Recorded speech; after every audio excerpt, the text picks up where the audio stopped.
What is a champion? It's easy to define during the best of times. But when you're down and struggling and desperately searching for answers, well, these are the times that test true champions. Do you believe that some question whether Michael Jordan was focused enough for a three-peat? That there were those who said the Bulls had lost their heart, toughness, and desire, and that many were ready to crown the Knicks the next champions? Well, perhaps the Bulls forgot what it takes to be a champion, but only briefly. In Game 3, they remember, as the supporting cast of the Bulls rallied around their leader Michael Jordan and rekindled the fire of playoff performances past. The Knicks now realize they aren't going to be handed the next title. So what does it take to be a champion? The Bulls know this elusive answer. Their mission continues. The 1993 NBA playoffs. Today, Game 4 of the Eastern Conference Finals between the New York Knicks and the Chicago Bulls. Another unseasonable cool day in the windy city, temperature at 53 degrees, and once again this capacity crowd of better than 17,000 at Chicago Stadium will have a cool reception for the New York Knicks as the Bulls seek to even this series at 2 games apiece. Hi everybody, I'm Marv Albert along with the czar of the telestrator, Mike Fratello. And Mike, you look at the stat sheet and under normal conditions you see Michael Jordan shooting 3 for 18 and you say what a dismal performance. But despite that 3 for 18 in Game 3 on Saturday, Michael Jordan contributed a number of positives and in effect he controlled the ball game. Well, the 3 for 18 shooting performance may have been partially due to his injured right wrist.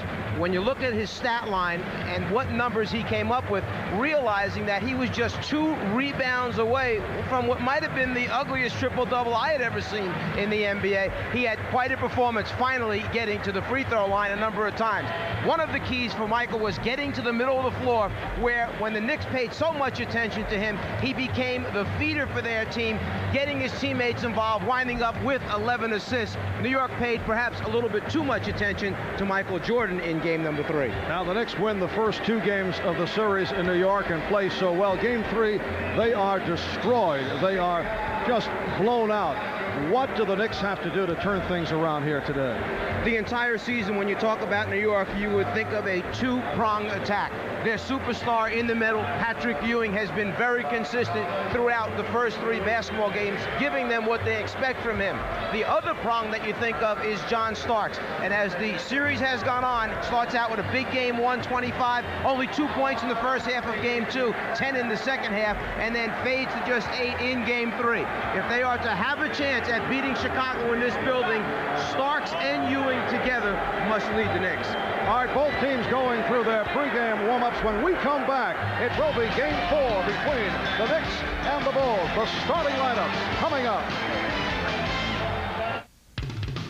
The NBA on NBC is brought to you by Ford and your Ford dealer. Have you driven a Ford lately? By the people at Nike, who encourage you to just do it. And by Valvoline Motor Oil. People who know use Valvoline. Good afternoon, ladies and gentlemen. The Chicago Bulls welcome the world's greatest fans to the Chicago Stadium. Today's Game 4 of the Eastern Conference Finals is between the New York Knicks and your Chicago Bulls. Now for this afternoon's lineup. First for the visiting New York Knickerbockers. At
this one of the loudest crowds in the NBA, a crowd that was into it right from the start for past Saturday afternoon, and they appear to be ready for game number 4. Once again, we're joined on the sidelines by the combination of Ahmad Rashad and Hannah Storm.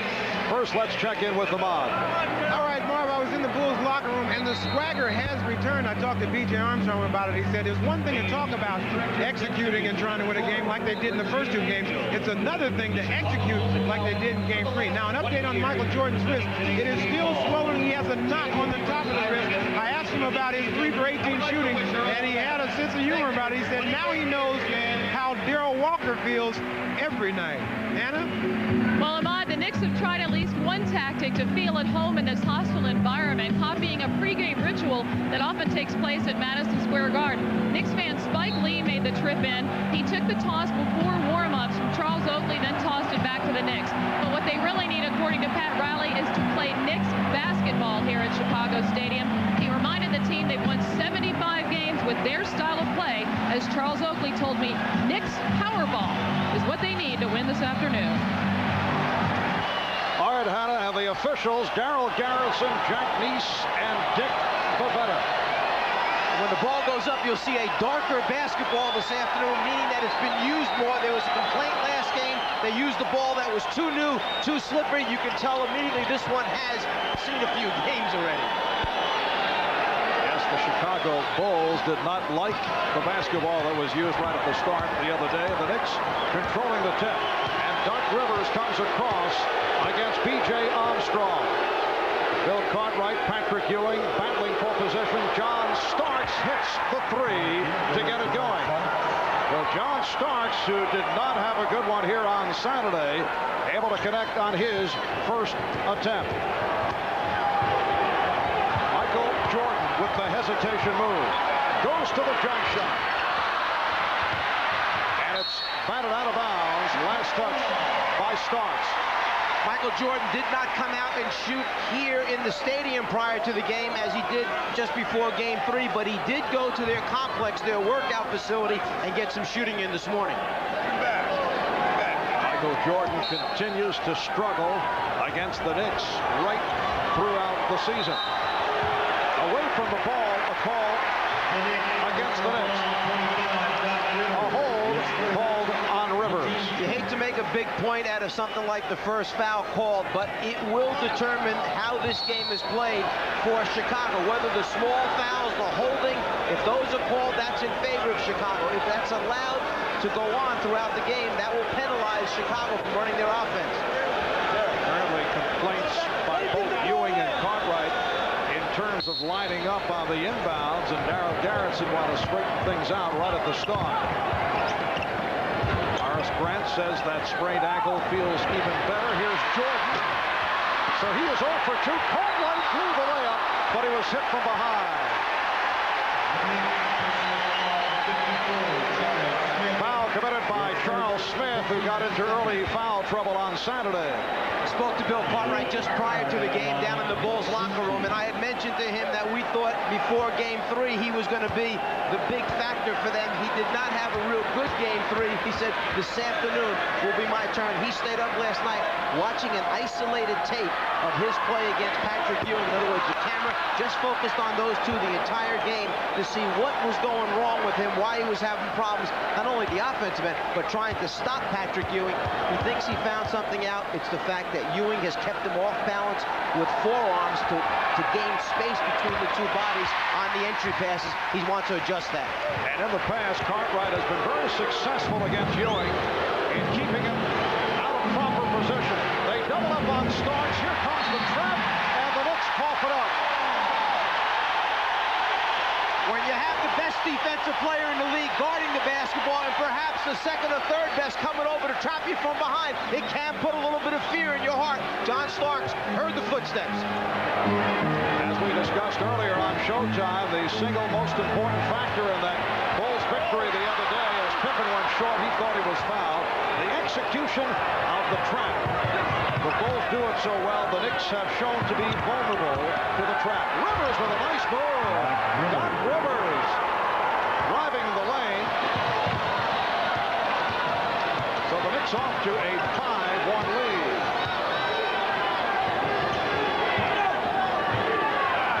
Pippen had a terrific game in game number 3. Rejected by Smith. Cartwright recovers. Shot clock is at 5. And Cartwright to the sweeping hook. Starks pops it down. Good play by Smith to keep it alive.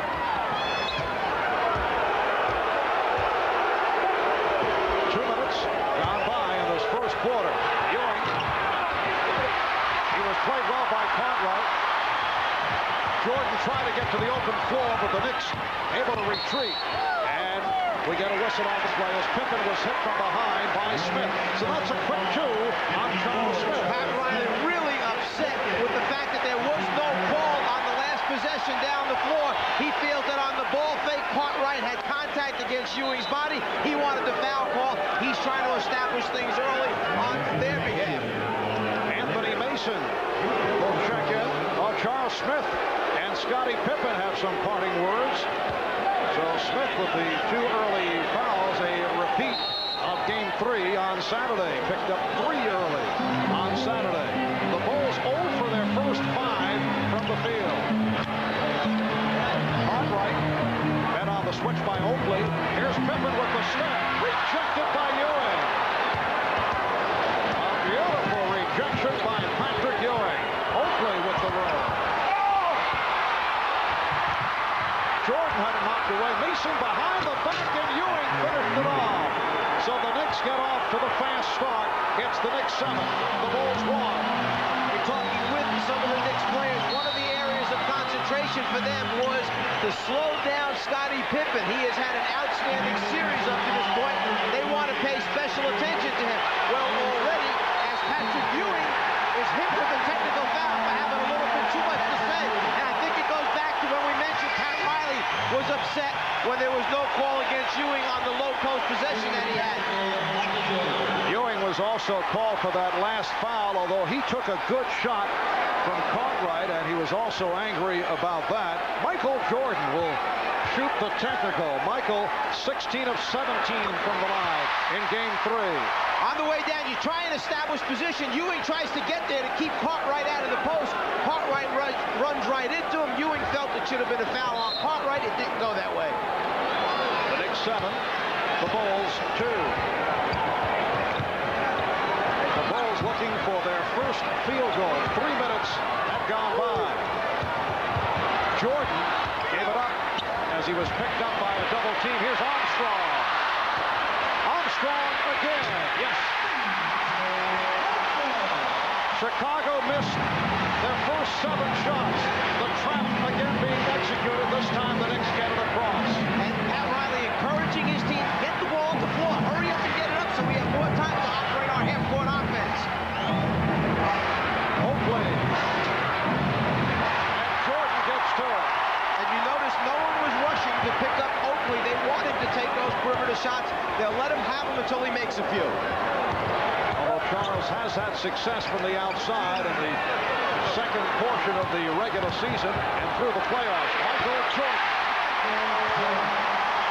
That is his first field goal.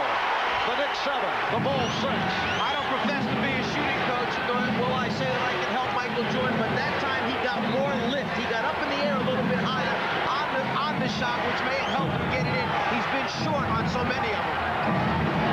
Ewing with a one-on-one move. And a foul is called. Michael Jordan has been trying to get to the middle of the floor where he can be a scorer or a passer. This time he gets real good lift. It gives him a little bit better look at the front of the rim. That time he knocks out one of the rare jumpers that have gone down for him in the last 2 games. Excellent lift that time. He got the legs underneath him to elevate just a little bit higher. Foul was committed by Bill Cartwright, putting Patrick Ewing on the foul line for Cartwright, his first. The Knicks have been struggling at the free throw line. 20 of 32 here on Saturday. Well, here's a close-up look. Game 1, 20 of 32. Game 2, 26 of 38. And the same 20 for 32 in game number 3. For the season, 74%, which is not good, and they are below that during the course of the series. 74% during the season made them 21st in the league with, guess who, Chicago at number 22, right behind them to the free throw line. The Knicks 9, the Bulls 6. Grant from deep. Horace Grant turned it around in game 3. He's been bothered by the sprained ankle. Got into the offense very early, which delighted Phil Jackson.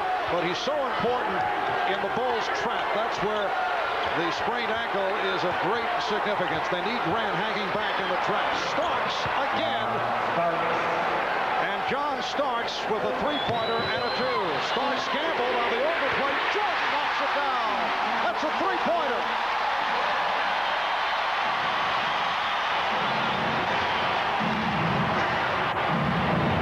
The Knicks did get it up court very nicely, but Mason was bottled up and is fortunate the ball was knocked out by the ball. Well, Jordan had just made a jump shot from 17 feet when Starks goes for the gamble on the steal and misses. Michael feels, well, let me see if I really do have my stroke this afternoon, and you know what? Looks like he does.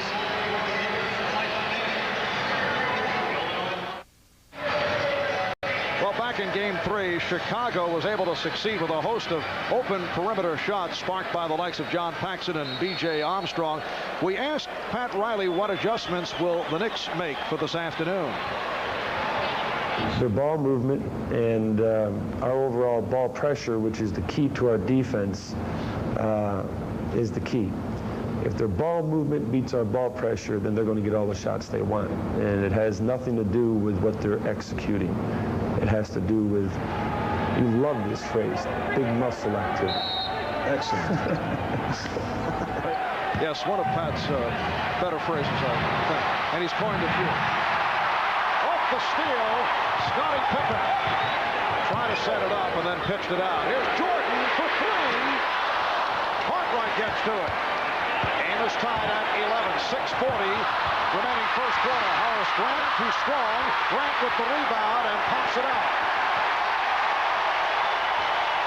Pippen going to the left hand. He tried to dump it off, and a foul call on Chicago. Offensive foul on Pippen. We mentioned that New York was going to pay special attention to Scottie Pippen. He was 10 for 12 from the floor in game 3. He's 0 for 3 this afternoon, and there, going down the lane, picks up an offensive foul, trying to dish it off to Horace Grant.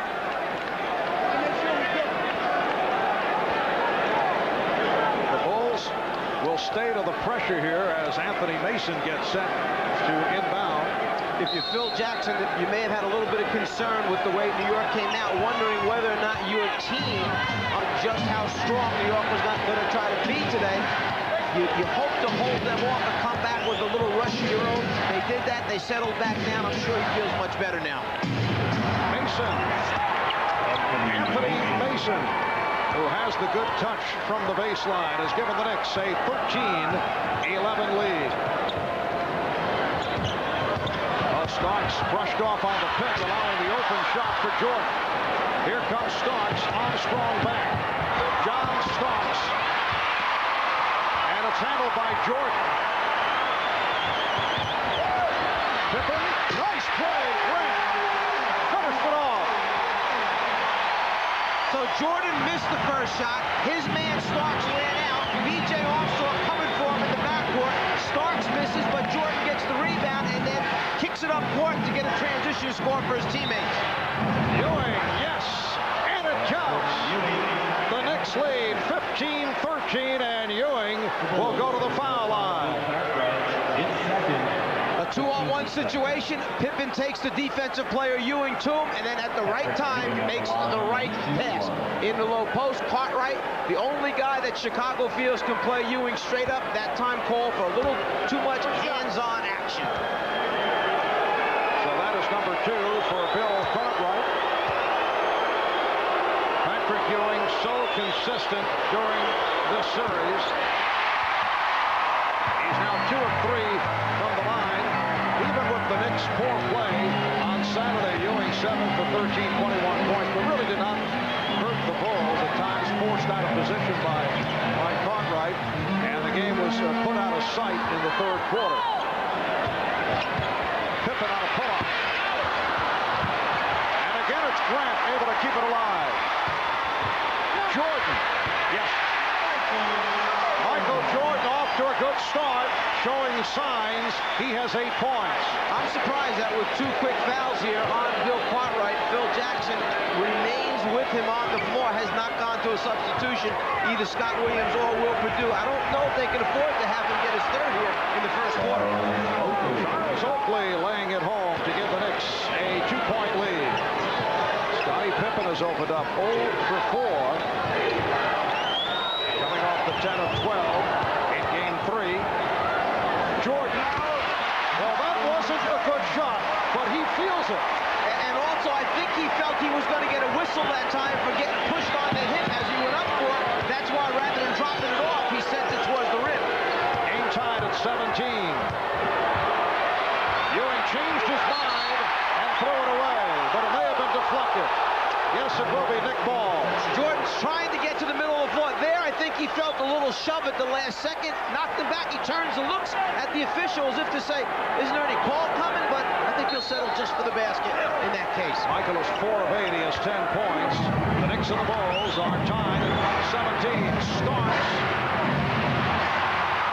4 minutes remaining in this opening quarter. Marv Albert, Mike Fratello, Amon Rashad, and Hannah Storm from Chicago. Game 4 of the best of 7. Knicks trying to take a 3-1 lead. The Bulls hoping to tie the series at 2. Armstrong for Cartwright.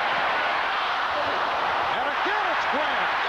Oh, Horace Grant owns the offensive backboard. The Bulls 19, the Knicks 17. Mason given the room. Oakley missed the tip. Oakley hit the deck. Bulls leading for the first time this afternoon. Jordan. Yes. The Bulls by 4. 21-17. You mentioned that Horace Grant owns the offensive backboards. He has 3 offensive rebounds already here in the first quarter. He only had 3 combined for the first 3 games. A timeout called by the Knicks with 3:05 remaining first quarter. The Bulls with a 4-point lead. Horace Grant with 1 of those offensive rebounds. Horace also 3 out of 4 from the field. And how about Michael Jordan bouncing back from the 3 of 18. He's hit 5 of 9. He has 12, and he is on fire.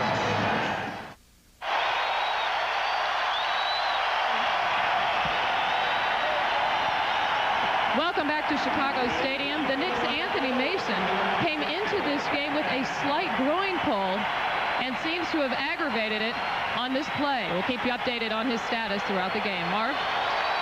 All right, Hannah, and this crowd urging the Bulls on. They have a 21-17 lead, a 20-10 run after the Knicks led 7-1 right at the start. They go right to Ewing, and he gets the roll. Will Perdue has come on for Bill Cartwright. Sitting down after picking up his second foul. Here is Jordan. And rebounded by Oakley. Michael Jordan now 5 of 10. He's the high man with 12 points. Starks. Well, John Starks never gets discouraged by missing 2, 3, 4 shots in a row. He has enough confidence to feel that he will shoot his way back into it. Starks with 7 points. And the game is tied at 21.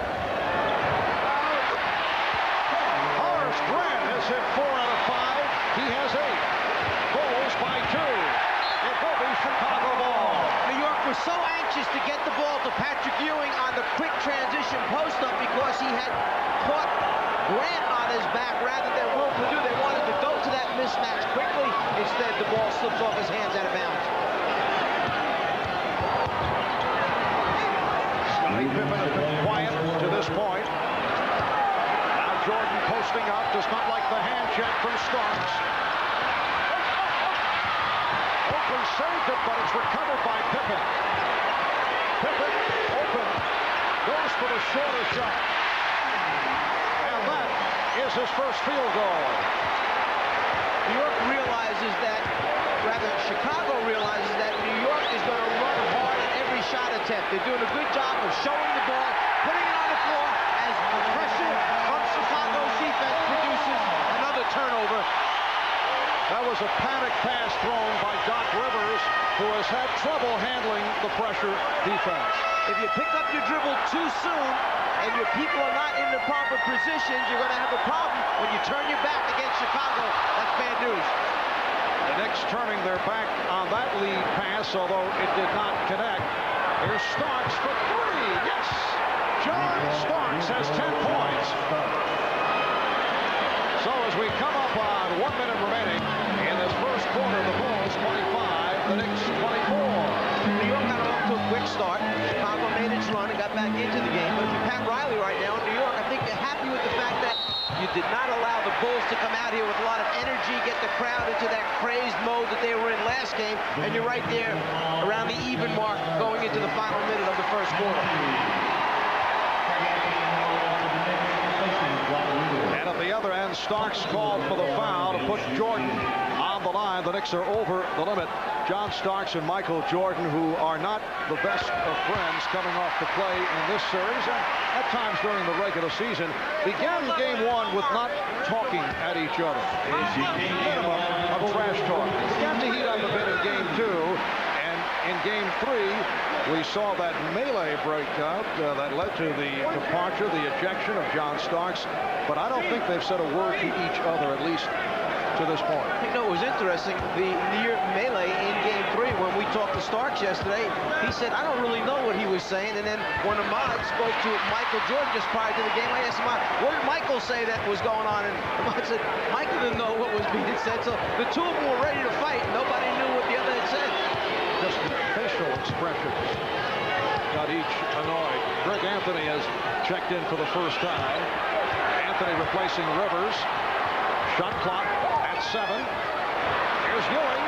So Ewing goes outside against Stacey King, who just checked in. And the Bulls lead 27-26. Jordan for three. Yes! Michael Jordan with 17 points. That's his second from downtown. I think Pat Riley will make the point that he's getting too much room. He's been able to find daylight with those three-point attempts. Starks now with a three-pointer, and John Starks with the answer. It's a shooting duel between Jordan and Starks. Starks has 13. The Bulls by 1, and they'll hold for a final shot as this first quarter winds down. If Jordan can create, you'll have Pippen and Armstrong on the wings to try and make shots in the end. And here is Armstrong from the wing. The basket counts and a foul.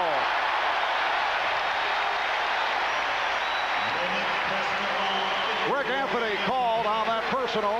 When you feel it like Michael Jordan does this afternoon, you have the confidence to come down in transition and take a three and make it. And then a little change at the other end of the floor. Starks finding himself wide open, gets an opportunity to come right back with his three. Last shot of the quarter for Chicago, a wide open B.J. Armstrong, who came off a double screen down low. The feeder, Michael Jordan. B.J. Armstrong, 5 for 10, 11 points, 27 minutes here on Saturday. He has had a good series, although he was a forgotten man in game one and then picked it up in game number 2. He's trying to complete a three-point play with 2.5 seconds to go in this first quarter. The Bulls with a three-point lead. The Bulls lead 33-29. Pressure on the inbound. Anthony fires from the backcourt. So that's the end of the first. A terrific opening quarter here in Chicago. Michael Jordan, 6 for 12 for 17. John Starks has hit 3 from downtown. He has 13. And it's the Bulls 33, the Knicks 29.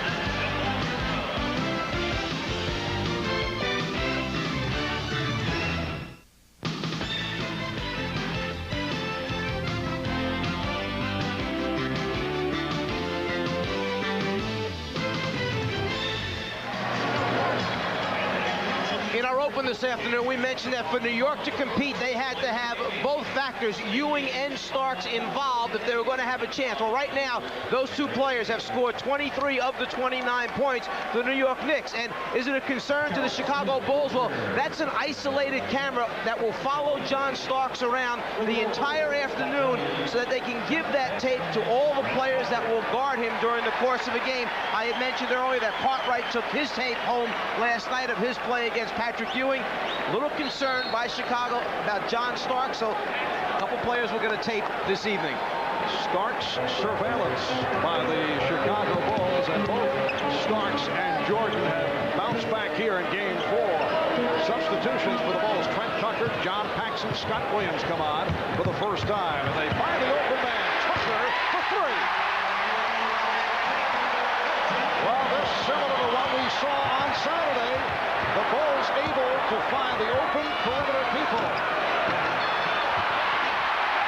Rebounded by Scott Williams. And similar to Saturday, Phil Jackson went with a small unit. Trent Tucker immediately hit a 3 in that game. Again, this afternoon, he knocks out another 3. Biggest lead of the game. Chicago by 7. Trent Tucker, the one-time New York Knick, now being guarded by Anthony Mason as the shot clock rolls down to 4. Tucker went down and lost it. Almost looked as if his left knee gave way as he right there went down. I thought he had hurt his left knee. There weren't too much handling of the ball by Trent Tucker. That time it led to the turnover. Shot clock at 10. Starks lost the grip. Another reason Tucker is out here is to play defense against John Starks and give Michael Jordan a break defensively. Jordan squeezing his way. The save. Nice save by Smith. Anthony saves it again. Crowd wanted to travel. Anthony had it knocked away. Smith on the recovery. Not a very pretty sequence, but Pat Riley will gladly accept the end result. Take the scores whatever way you can get them. Bulls lead 36-31. Knicks shot 12 for 20 from the field in the first quarter. And the Bulls 13 for 28. So good shooting all around. Stacey King squaring up against Patrick Ewing. John Paxson went down and a foul is called. Anthony Mason picks up his first. What looks like is going to be another turnover at the last second. Greg Anthony able to come up with it, saves it, avoids another turnover against really what would have been an unforced error that time on the outlet pass. Phil Jackson going with the combination of Stacey King, Scott Williams, and a 3-guard alignment. Michael Jordan, John Paxson, and Trent Tucker. Paxson had the terrific shooting performance in game 3, 5 out of 7 for 14 points, which represents a season high for John, who's come back from a couple of knee operations. 3-second violation. And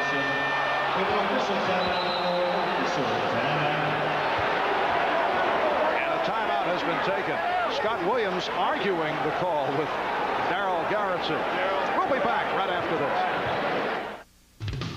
The NBA on NBC is brought to you by Jeep and Eagle, official vehicles of the NBA. By cold-filtered Miller Genuine Draft. Get out of the old, get into the cold. And by the employee owners of Avis. We try harder. Welcome back to Chicago Stadium. Game 4 of the Eastern Conference Final. The Knicks leading it 2 games to 1. Back in game 1 at Madison Square Garden, John Starks with 25 points. Knicks in command off the boards, and they win 98-90. In game 2 in New York, Charles Oakley had the solid all-around performance. The Knicks with that good run in the third quarter, and they won 96-91. And this past Saturday, as the scene shifted to Chicago, despite the 3 for 18, Michael Jordan did have 11 assists, 8 rebounds, and he led his club to the victory. Scottie Pippen also had a big game, 10 of 12 for 29. Michael now sitting down. Pippen has returned. 2 minutes gone by in the second. The Bulls 36, the Knicks 31. Mason posting up on Williams. Anthony Mason to the fadeaway for his second field goal. And the Knicks are now within 3 points. Paxson guarded by Anthony. Tucker being played by Starks. Here's Pippen getting inside. That's his second field goal. Chicago 38, New York 33. Trent Tucker is a very good defensive player, and he is now going up against John Starks.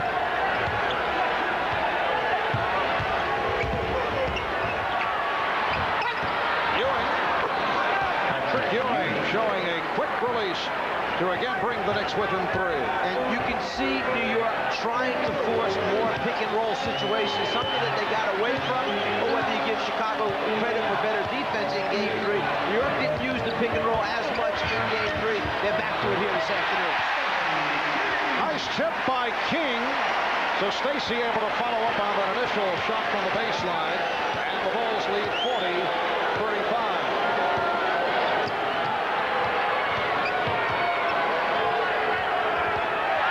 Well, King gambled with the overplay, and it deflected off Ewing. Good play by Stacey King. Stacey King has given Patrick Ewing 3 or 4 different looks down in the post area. The previous trip down, he fronted Patrick Ewing.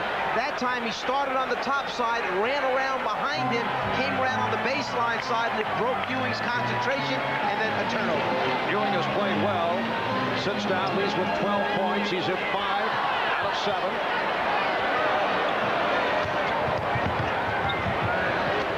Anthony not allowing Paxson any room at all. Here's Scott Williams. Rebounded by John Starks. Starks picking up on the dribble as he was met by Pippen, and Greg Anthony fires up an air ball. Change up, give a different look down in the post. King, who comes around on one side, then runs around to the baseline side. Ewing just loses concentration for a second. A little bit of deflection by King, and the turnover. I don't think Pat Riley was thrilled about that shot selection by Greg Anthony. Bulls by 5. And Pippen draws the foul. It's called on Oakley. That is his first. And I think Charles Oakley felt that he had held his ground. It was Pippen that had come into him and initiated the contact. If you ask Charles Oakley, he probably would say there should have been no call at all. Scottie Pippen to the foul line. Only a 66% free throw shooter, making his first appearance at the line. Off to the slow start with 2 out of 7 from the field. During the course of the regular season, Scottie shot 47%, average 18.6. He has had a magnificent series against the Knicks. 58%, that's the best shooting Bull. And helped by the sizzling 10 of 12 on Saturday. The Bulls 42, the Knicks 35. So the Bulls have matched their biggest lead of the game. Pressure, crowd wanted to travel. Smith for Oakley, and a foul called on King. New York wants to attack the Chicago pressure. They are producing about 4 to 5 easy scores in the first 3 games. What they need is somewhere between 8 and 10. Is that a travel? He does pick up the back foot as he takes the step. Scott Williams tried to assist the officials a little bit. New York lucks out and gets away with it. Oakley gets the free throw attempt. We're not seeing the same kind of relentless pressure. Phil Jackson turned it on Saturday, and it kept going through most of the first half, which is very unusual to go that long. Right here, he's using it the way he did the last couple of years. He's turning it on and off. Sometimes it's the situation that allows you to get into your press, whether or not it's coming off a free throw, how many free throw opportunities you get, whether it comes after a transition score, and you can quickly jump into it from there. So opportunities sometimes present themselves in different ways at different times. The Bulls lead by 5. You make a suggestion perhaps to Pat Riley to go 7 on 5 in practice, as you did with the Atlanta Hawks? Pat Riley's team did practice last week using an extra ball, actually 6 against 5, anticipating that they'd see a lot of pressure, trying to make it a little bit easier, that overload principle, make it a little bit easier come game time. And again, pressure, Pippen, and Paxson trying to double up, but this time Mason back to help. And a traveling violation is called. Riley that time turned to Oakley. Oakley and just take it up strong right away. Stop with the pump fakes, initiate the contact, get to the foul line. You throw too many fakes, the 2-on-1 situation, the recovery by Grant, up, up, up. Instead of going right away, the travel takes place. Go up strong, go up strong. That's what the coach is saying. 5 minutes gone by in the second quarter. Chicago with the ball at a 5-point lead. Pippen with the step, through the foul. Yes, and it counts.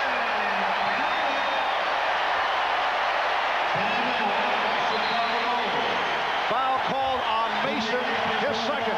Pippen uses the left shoulder to get a little space from Mason, then fades away at the last second. He has such big hands, just as we saw in Game 3. Left shoulder dip, get some room on the fade, just like Game 3. On the way down, still the ability to convert.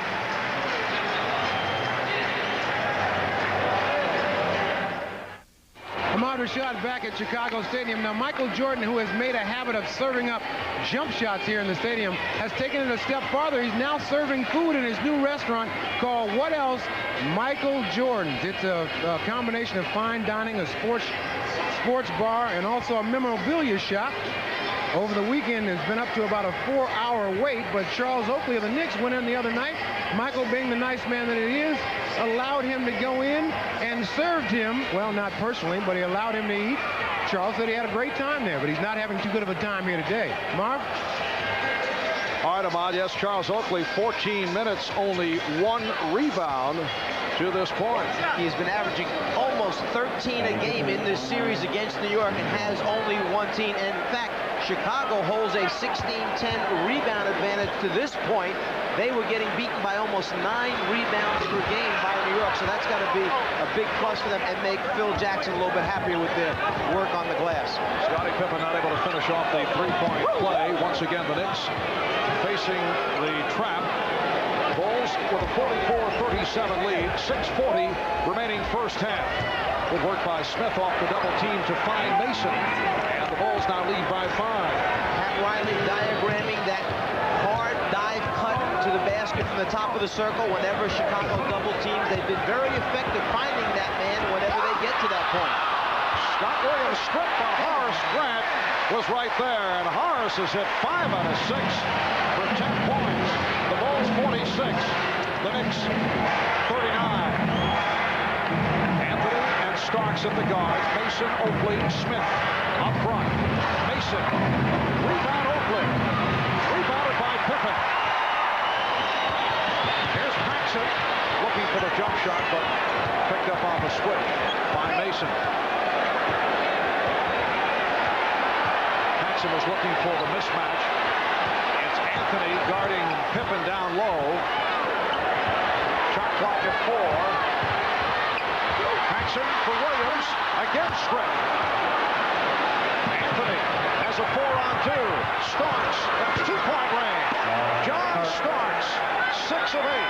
He has 15. Anthony could have pushed it one more dribble perhaps and gained advantage in numbers and wound up with a layup. Instead, he knew Starks was dragging on his left-hand side. He knows Starks has had a good afternoon to this point, so he went with the pass back for the jumper. Foul committed by Anthony, his second. Here comes Bill Cartwright, along with Patrick Ewing. Scott Williams given the ball fake, starts to go up with the 24-second clock running out. The deflection takes place, and sometimes you just get lucky because you're in the right place at the right time. Another strip on the next strip down eventually leads to the jumper for John Starks. Michael Jordan making his way back. Michael has 17 points, but only 2 assists, not looking to distribute as he did, as he said in a rare conversation with one Ahmad Rashad after the game. He was being used as a decoy in that 3 for 18 performance on Saturday.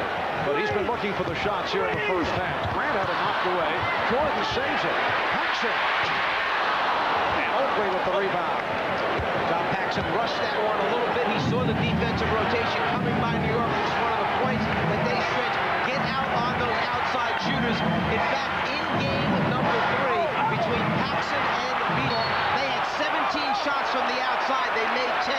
Thus far in this game, only 4 shot attempts for the 2 of those guys combined. So New York has paid special attention to getting out on them. 4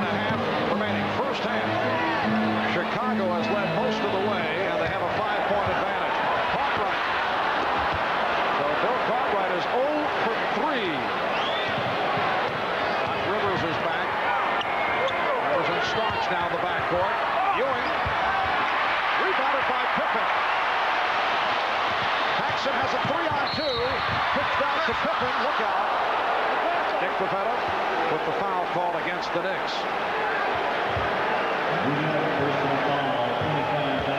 It's called on Rivers, his second.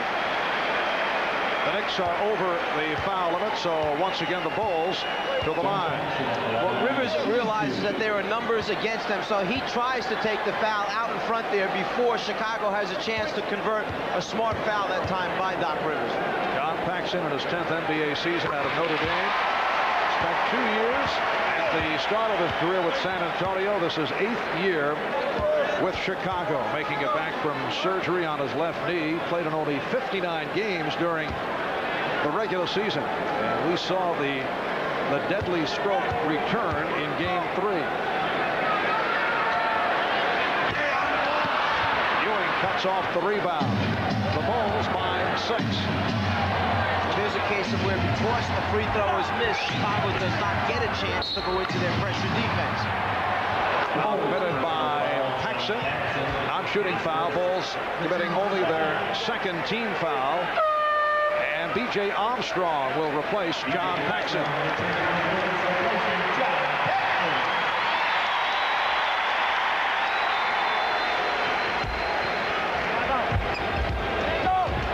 Oakley setting the screen, and Rivers able to utilize it.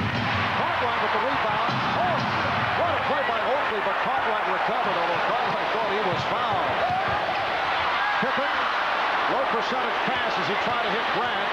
Here comes Starks. John Starks accelerating to bring the Knicks within 4. John Starks with 17 to match the point total of Michael Jordan. Scottie Pippen looked like Charles Oakley got a piece of it. The Knicks in the midst of a good stretch. Here's Oakley. He lost it. John Starks knew that Michael Jordan was chasing him down from behind a moment ago, and as you mentioned, Mark, he turned it up just enough, accelerated, and took it in for the transition score.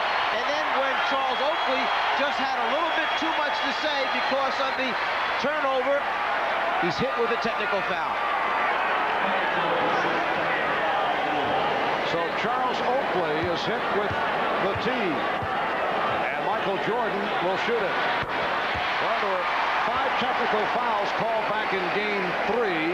3 on New York, plus the ejection by John Starks. 2 on Chicago. As you see, Oakley did not like the call.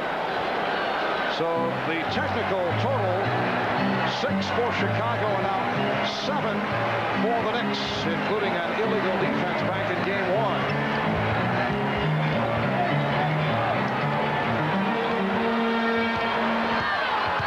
Just under 3 minutes remaining in the half. Grant had it knocked away. The Knicks very aggressive, but that was last touched by the Bulls.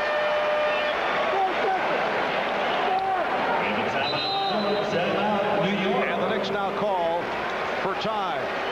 2:52 remaining. First half, the Bulls have a 5-point lead. Bob Costas in New York. Coming up on the Prudential Halftime Report, we'll bring you up to date on the Western Conference Finals between the Sonics and the Suns.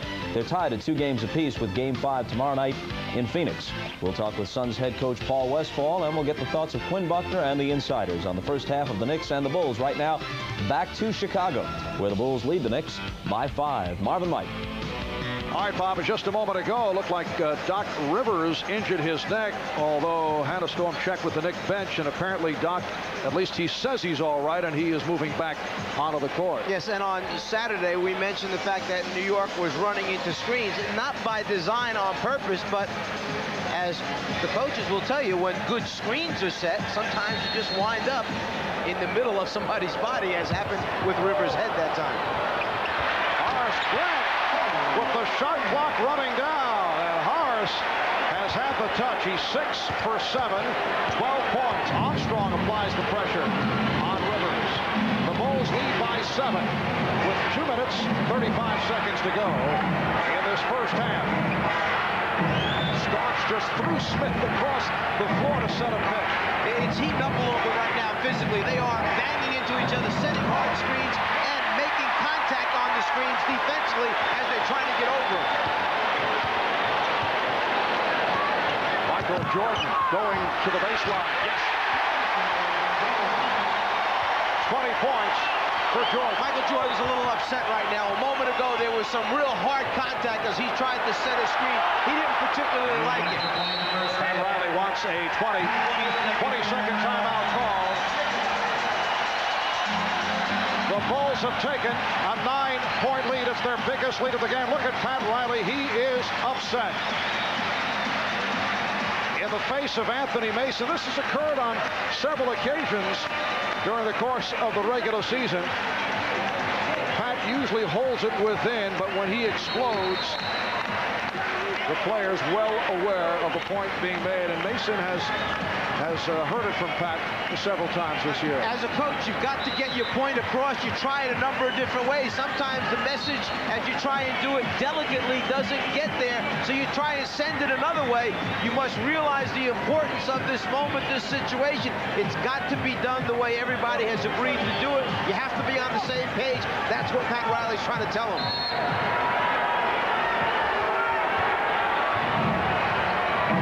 Just under 2 minutes remaining in the half, and the Bulls with a 52-43 lead.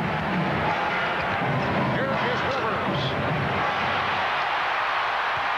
Mason gets it back out. Smith with the open shot. Charles Smith with his second field goal. And the Bulls have a 7-point advantage. One more reason why Pat Riley was so emphatic. He understands that going into the half, he has to have a team that can believe they still have time to win. He did not want the Bulls to open this thing up to a 12 to 14-point advantage just before halftime. And Darryl Garrettson with the call against the Knicks. A kneeing foul called on Patrick Ewing. That's his second. Let's go back to a few moments ago. I said Michael Jordan was mad because he had set the screen, and Mason, trying to stay with his man Grant, tried to send the message to Michael Jordan. Don't screen me from the backside where I can't see you, or else you're going to receive the blow. That time, Jordan not too happy about landing on the floor. Scottie Pippen is now 3 of 4 from the line. Here comes Charles Oakley replacing Anthony Mason.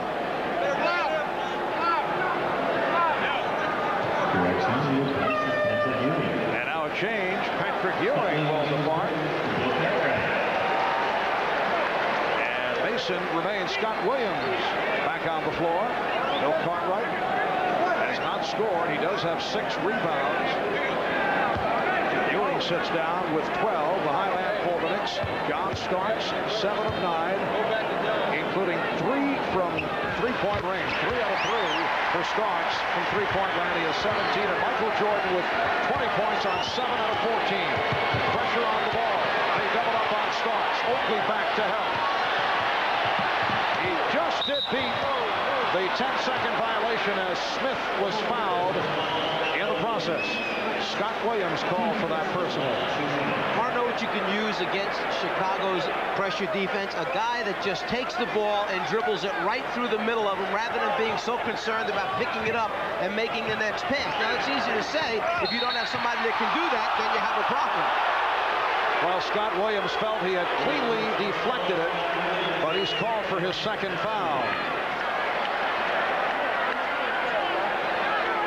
Sometimes you get a little bit too aggressive. If you keep that hand wrapped around the waist and prevent or impede the post player from getting where he's trying to get to, then you're going to get called for a foul.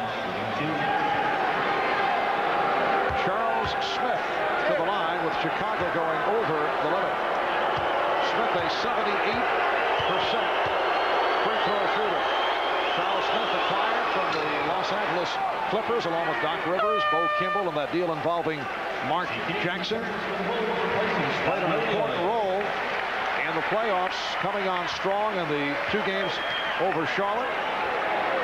Game 1, 17 points, 28 minutes, 12 points in that victory in Game 2, but got in foul trouble in Game 3 and did not see much action. You noticed a couple players whose minutes dropped down in Game 3. Charles Smith was one, Doc Rivers was another. There was some reason had to be out there that could handle the press and cut down the turnovers of New York. Doc Rivers with that steal. The Bulls have a 7-point lead. Final minute. First half.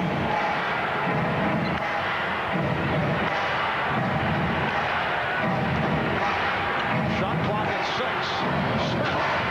Charles Smith, now 3 out of 3. He has 8 points, and he's brought the Knicks within 5. New York has done a very good job of maintaining their cool. Michael Jordan launches another three-pointer and hits it. And I was just saying New York has done a good job of maintaining their cool, getting it right back before the half, where it's a manageable number. Third three-pointer for Jordan. He has 23 points. Mason. And he was pushed. Mason with the drive along the baseline, foul by Grant.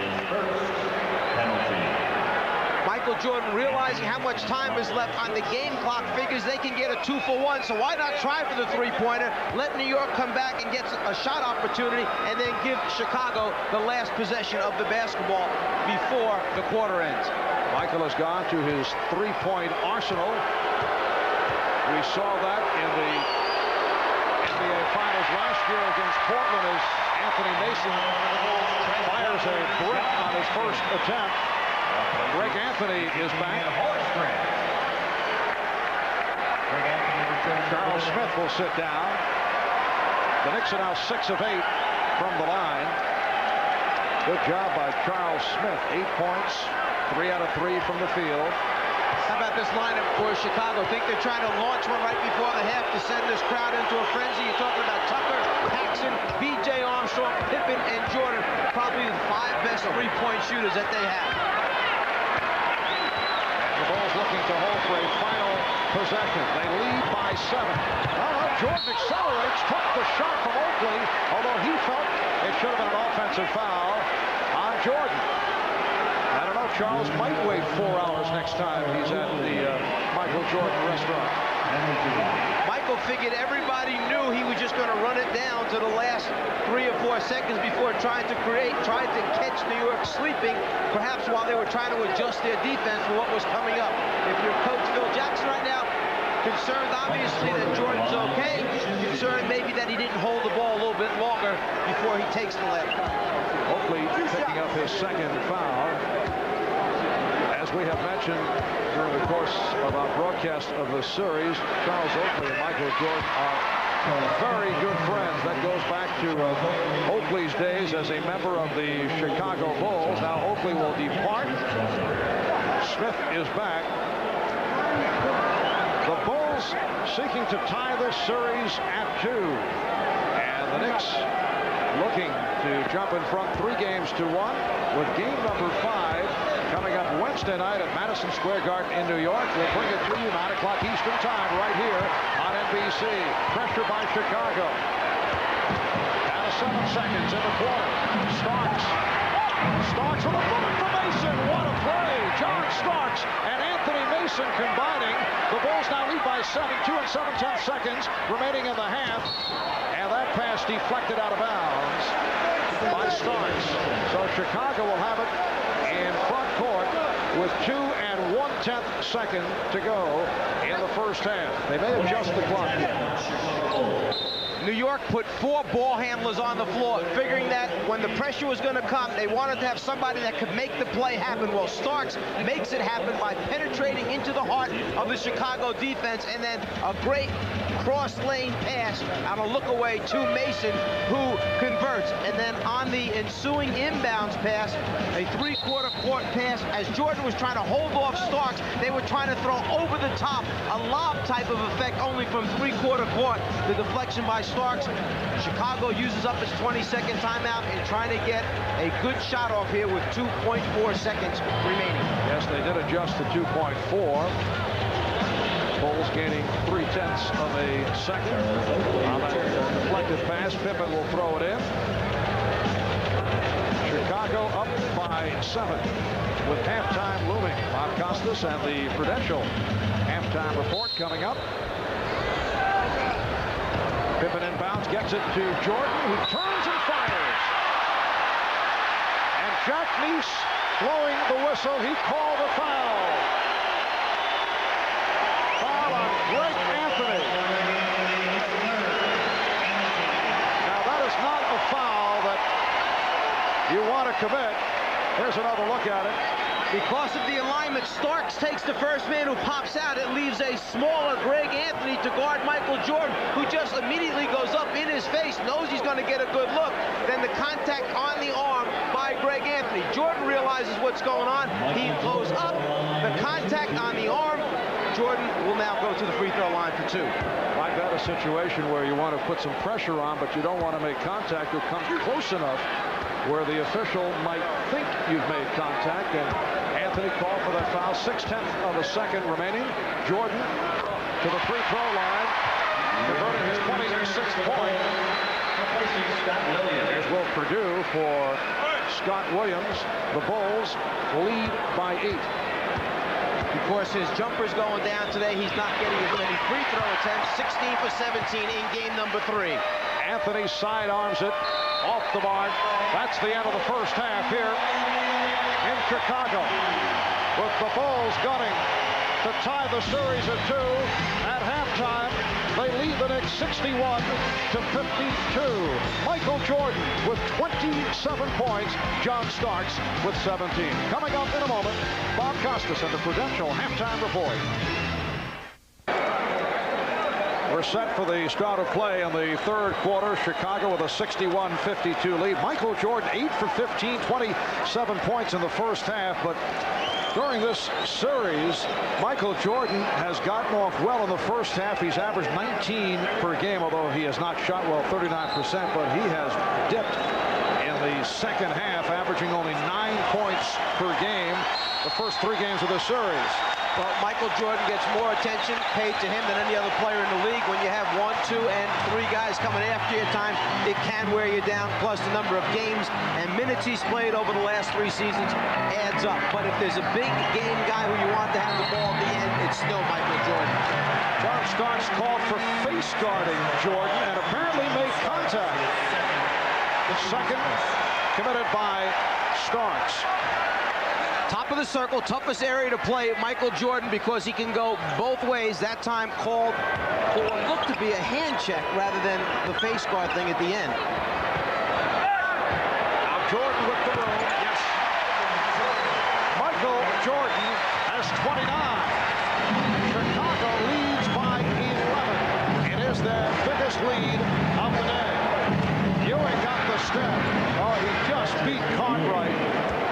Was fed beautifully by the entry pass of John Starks. The Bulls 63, the Knicks 54. Armstrong and Jordan at the guards. Pippen, Cartwright, and Grant up front. Jordan working free. Yes. Michael Jordan gives the Bulls an 11-point lead. Make it 31 for Jordan in a bounce back from the 3 of 18 in Game 3 on Saturday. Smith is fouled. Armstrong over to help. Is called for that foul. You mentioned earlier that Jordan seems to feel it in the first half. Well, he starts out the same way in the second half. He knows that he has the stroke back, so he's going immediately to his rhythm. 1, 2 dribbles, get the legs underneath him again. Right now, 10 for 17 from the floor. Michael has accounted for nearly 50% of Chicago's offense. Grant with 12 points, Scottie Pippen with 10. The Knicks led by John Starks, 7 of 9 shooting, 17 points, hit 3 of 3 from 3-point range. And Patrick Ewing, 5 of 10 for 12 points. And as you look at the stat sheet, if there's one particular area that jumps out at you, it's the differential at the foul line in favor of Chicago. They've shot 18 compared to just 9, and they've made 15 compared to just 7. So there's the difference in the game at halftime.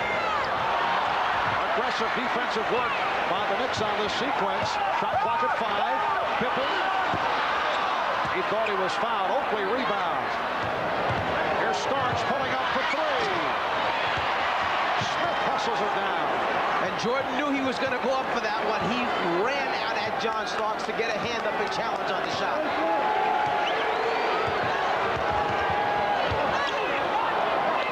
Rivers surprised to find the double team. Ewing open. Ewing goes to the drive. Pippen rebound.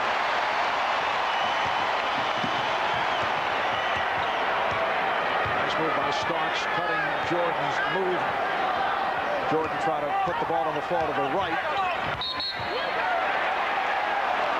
Traveling violation called on Scottie Pippen.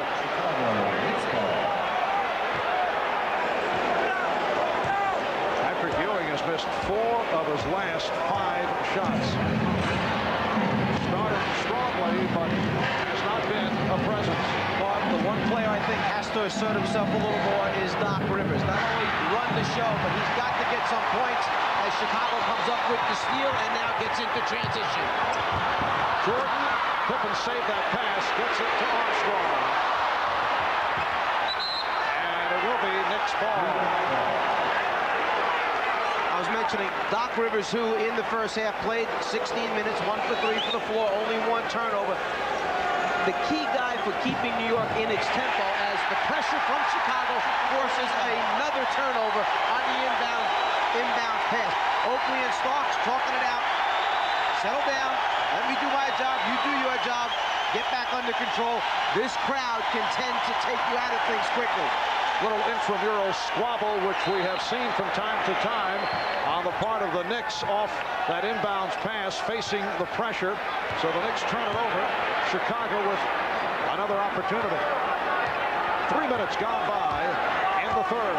Michael Jordan has come out shooting here in the third quarter. Nice setup. Grant from Pippen. The Bulls by 11. Realize that it's not Chicago just having a great first half, shooting almost 49% against the league's best defense. They scored 61 points. Remember, they had 62 at halftime in Game 3. New York, as Oakley hits a jumper, shot actually 54%. That's a pretty good half of shooting the basketball, but it's trying to stop Chicago's offense where they're having a problem.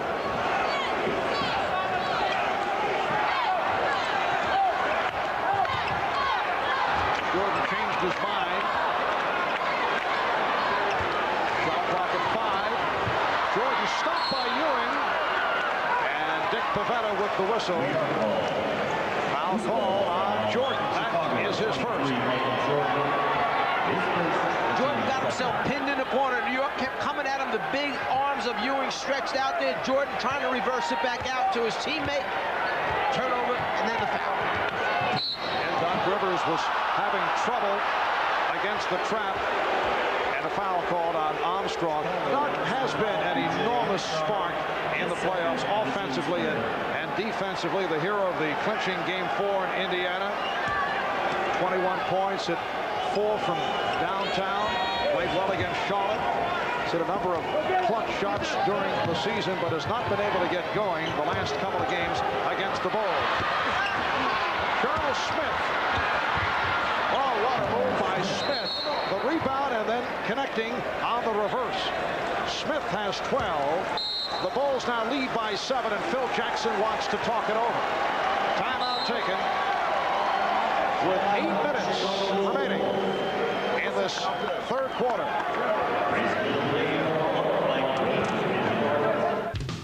The NBA on NBC is brought to you by Mazda. Mazda, it just feels right. By McDonald's, what you want is what you get at McDonald's today. And by the ITT Hartford Insurance Group. Welcome back to Chicago Stadium, where Chicago native Doc Rivers has just 2 points. Now, back when he was a high school star at Proviso East, Doc and other high school stars, Mark Aguirre and Isaiah Thomas, used to wait at the gate outside the stadium for Bulls star Bob Love to come in. When he would enter through the gate, they would yell, "Butterbean, Butterbean, get us in the game." Love would sneak him in and sit him up in the rafters. To this day, Rivers still considers a Bull, Bob Love, his childhood idol. Ryan Hanna, Bob Love. Those excellent Chicago teams in the early 70s, along with Chet Walker and Norm Van Leer and Jerry Sloan and Tom Bullwinkle. Shot clock is down to 5. Here's Jordan. And the Bulls now lead 69-60. 33 points for Jordan.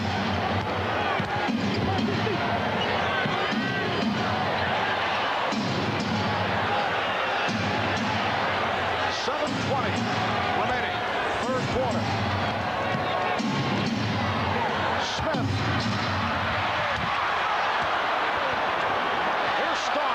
two-point range. John Starks with 19. In that last time out, Ahmad overheard Phil Jackson telling his team, let's put our energies more into the defensive end of the floor and not let New York get back into the game. We're paying a lot of attention to scoring a lot of points. We're letting our defense slip a little bit. Foul on Oakley, his third. Bulls now with Cartwright, Grant, Pippen up front. Armstrong and Jordan in the backcourt. Michael Jordan beating John Starks. 35 for Jordan. Tremendous patience that time by Scottie Pippen. First option he let go by. Second option he let go by as he tried to get it in. And then with the 5-second count closing in, he threw the lob to Jordan down low. Jordan got the step. Bill Cartwright felt he was being pushed aside and had some words for Darryl Garrettson. Chicago by 7. Over the years, we have seen Michael Jordan have a number of magical performances. We are moving in that direction. Pass intended for Jordan. Here's Starks for Oakley. Nicely done. And the Knicks are within 5 with just under 6 minutes remaining in this third quarter. The crowd wants to see one of those surges, which normally is spearheaded by Chicago's defense. The crowd has been relatively quiet during the last couple of minutes. And then in contrast to the sound of the crowd here on Saturday, Cartwright is fouled. Fouled by Ewing. That's 3 on Ewing. A few moments ago on the inbound pass, Pippen with the ball, looked at the first option, nothing. Second option, nothing. Then he winds up throwing a lob pass inside to Michael Jordan. Cartwright, no. Jordan, reverse, lob over the top for the score.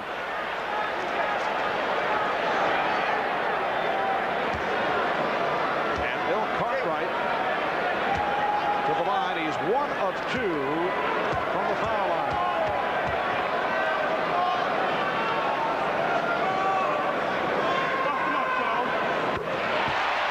So the Bulls now lead 72-66. New York will start both guards back close to half court, anticipating that Chicago may go into the press. Then they sprint their guards up to the basketball, trying to create space for them to work in on the inbounds pass. Here goes Rivers on his way up. There's the cross by Starks as they inbound with relatively little pressure. And Rivers able to move it across with the left-hand dribble. Rivers and Starks in the backcourt. Ewing, Smith, and Oakley up front. That pass picked off by Jordan. And a foul call on Rivers. Foul takes place in the backcourt, so they will not call a clear path to the basket. Trying to stop the breakaway layup attempt. Doc Rivers takes the foul. Starks was coming off a curl on the baseline. Jordan fights him. Doc Rivers anticipates where he's going to cut in hard. Instead, Starks went out towards the sideline more. You can see Rivers anticipating the curl to the inside, so Doc fouls to stop the fast break. Chicago with a 7-point lead.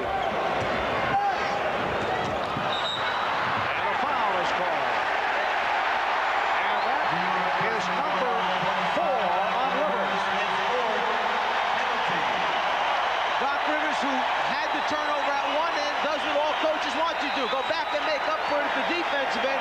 What he's not happy about is he feels the call is taking away from the aggressiveness of the Knicks. He gets in the passing lane, and you know what? I agree with Doc Rivers on that. He was there. He had stepped up. He had caused the deflection. He was on his way for a score. No need for that foul call. Just let it go. Mike Anthony getting set to replace Doc Rivers with the Knicks over the foul limit. B.J. Armstrong to the line. He's 1 for 1 from the line. 86% free throw shooter.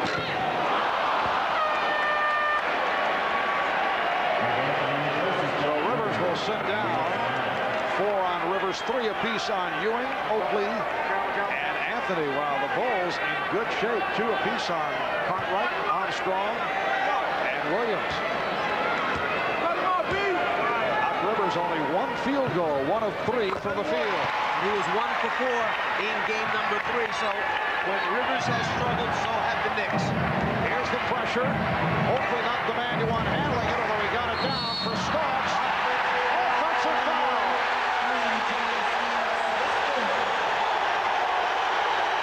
Well, the fans here in Chicago have seen John Starks out of control, and his Knicks teammates wanted to be certain that they calm him down immediately. Apparently he's all right. He has kind of accepted the call. Well, New York tried to attack the press that last time. They had the right idea in mind, but Starks tried to do it all by himself. Pippen rotated back in time, got position. 3 fouls on Starks. Jordan for 3. Pat Riley wants a timeout.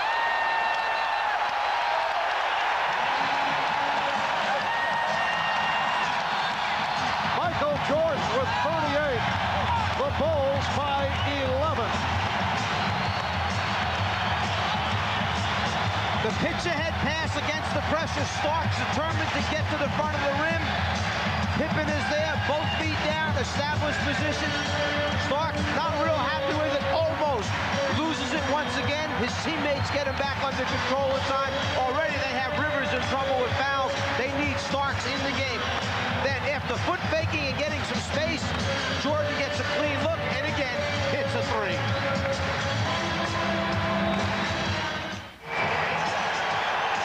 Well, we mentioned earlier that Michael Jordan may be on his way to one of those magical days here at Chicago Stadium. He's hit 5 of 5 from the field this third quarter. 11 of his 38 have come in the third. Chicago with a 6-0 run.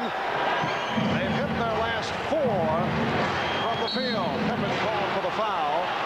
The Bulls now have matched their biggest lead of the game, a margin of 11, the most points ever scored against the Knicks in playoff competition. Sam Jones of the Boston Celtics, March of 67-51, and Michael Jordan had a 47-point game, May of 89. He has 38 and counting right here. Yeah, and Scoop Rashad just came out of that last time out and told me that's exactly what Phil Jackson reminded the team of, is that don't rely on Michael's heroics alone. Get back into the half-court offense, run the set so we can get some stuff for other people off of the attention that Michael's drawing. That is the other side of the picture, as opposed to distributing the ball during his 3 for 18 game on Saturday when he had 11 assists, only 2 assists here today. Good play by Pippen. Oakley is there and put it away. Pippen blocked Ewing. Full 77, and the Knicks 68. 4 minutes remaining in the third. Grant and Starks gets to it. Starks and Anthony in the backcourt. Ewing, Oakley, and Smith up front. And a foul is called, and Jordan is upset. He claims he was kneed. Jordan picks up his second.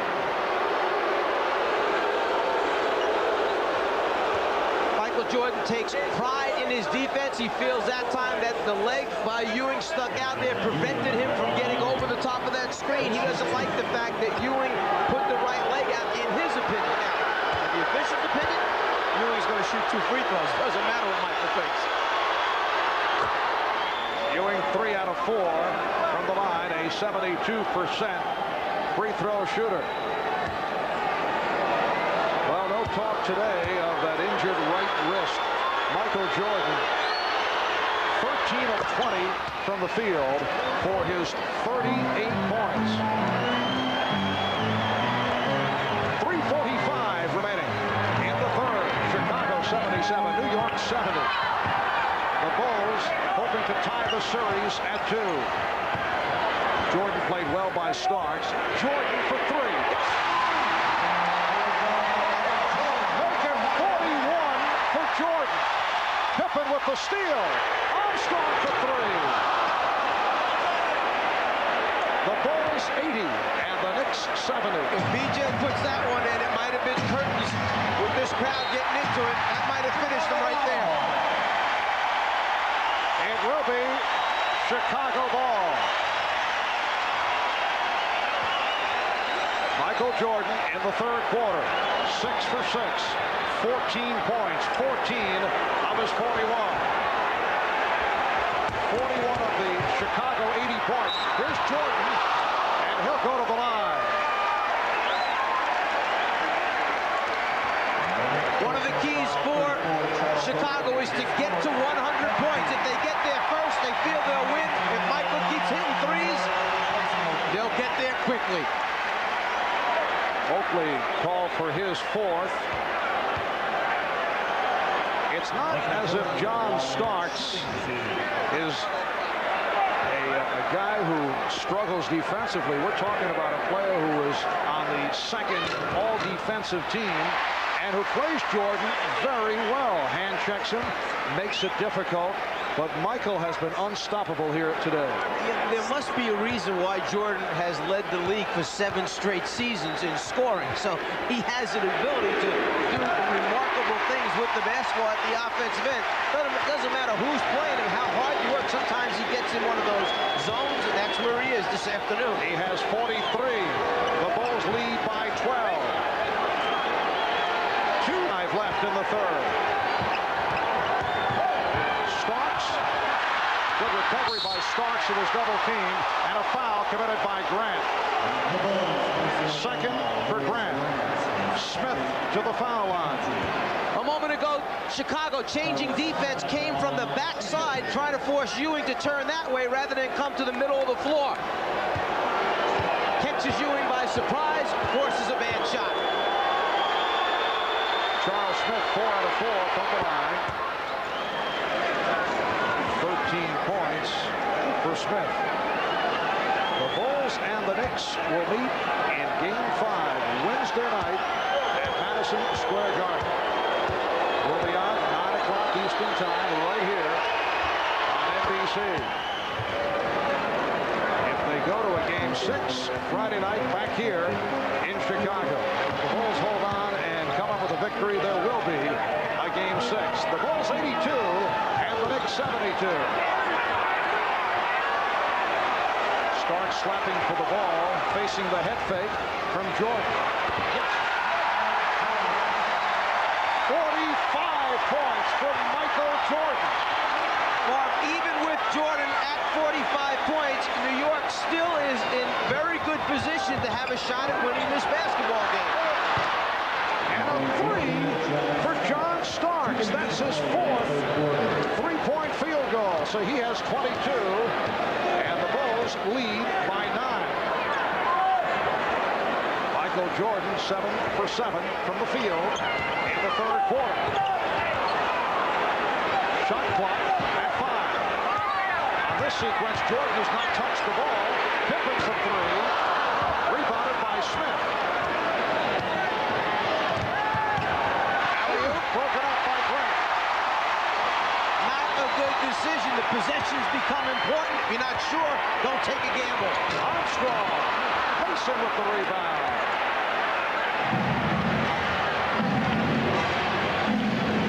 The Bulls with a 9-point lead. We come up on 1 minute to go in the third. Starks was open. Starks for 3.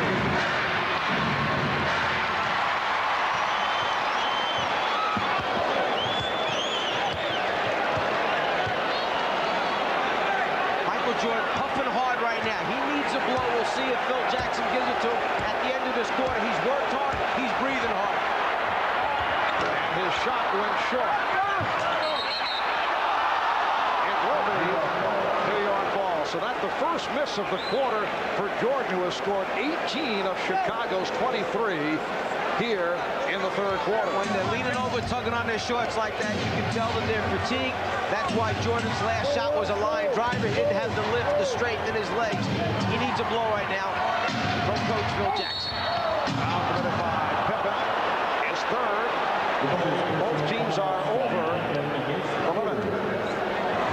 The most points ever scored in an NBA playoff game, 63 by Michael Jordan. Against the Boston Celtics, April 20th, 1986. He also once scored 56. That was against Miami in the playoffs last year.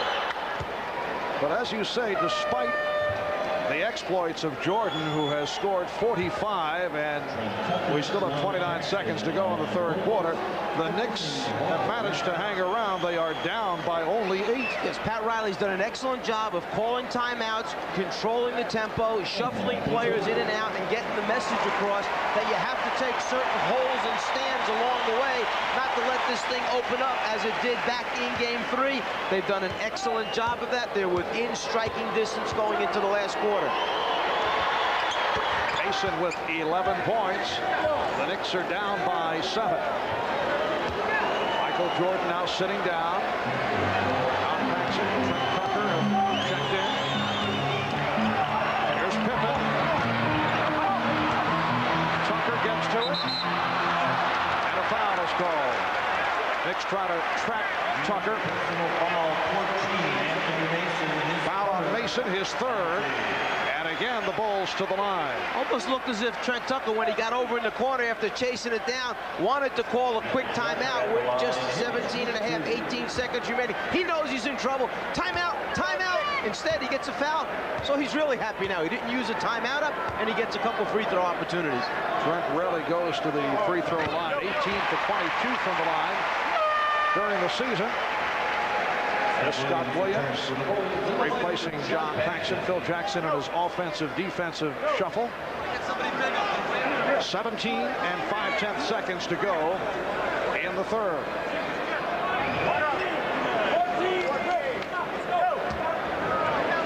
Trent Tucker spent 9 years with the Knicks, then on to San Antonio briefly and Chicago. He had asked Bulls general manager Jerry Krause for a tryout during minicamp and decide as a free agent. Well, the Bulls get it back, and they'll now hold for a final shot. 10 seconds left in the quarter. Down to 5.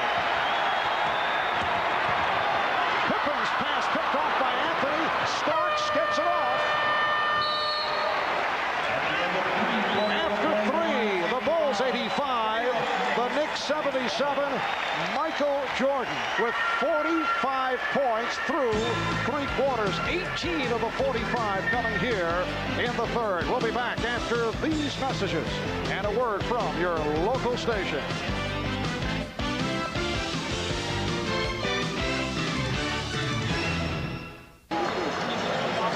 From all of us here at NBC Sports, we hope you're enjoying this Memorial Day around the nation. Marv Albert, Mike Fratello, Ahmad Rashad, Hannah Storm from Chicago Stadium. The usual sellout crowd on hand, better than 17,000, and they have seen a sensational performance by Michael Jordan. The Bulls by 8 as this fourth quarter gets underway. Jordan with 45 points. 13 of 20 from the field. I'll make that 15 of 23 from the field. And he had 18 of his 45 in the third. It counts, and the foul. Patrick Ewing will go to the line. To show the concern that Phil Jackson had for the fact that New York was hanging around after the pick and roll situation develops, Ewing steps back, takes it to the basket, strong, converts, and the opportunity for 3.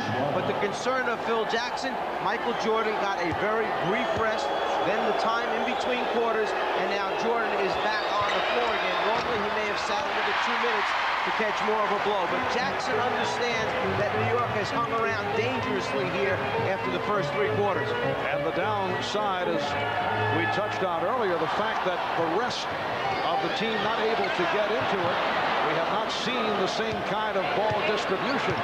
An upside and a downside when one player is scoring that many points. Jordan again! A 3-pointer for Michael Jordan.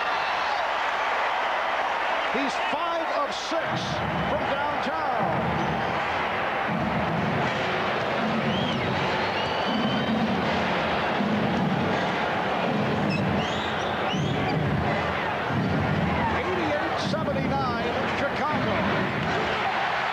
Jordan knocked it away.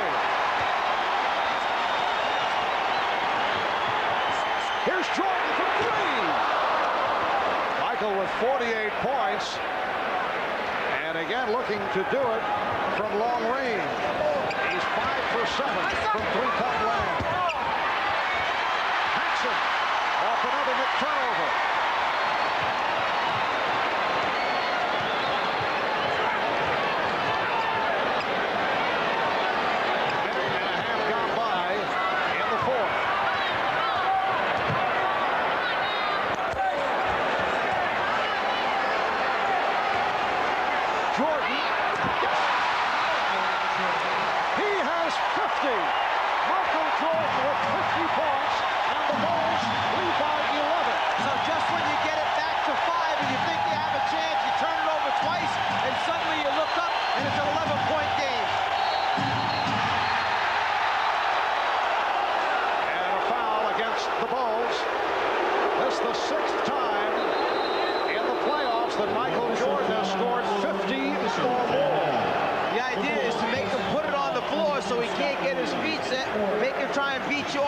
dribble. So the first time he sticks it standing still, the next time after one quick dribble, he gets enough room to still elevate and get a shot.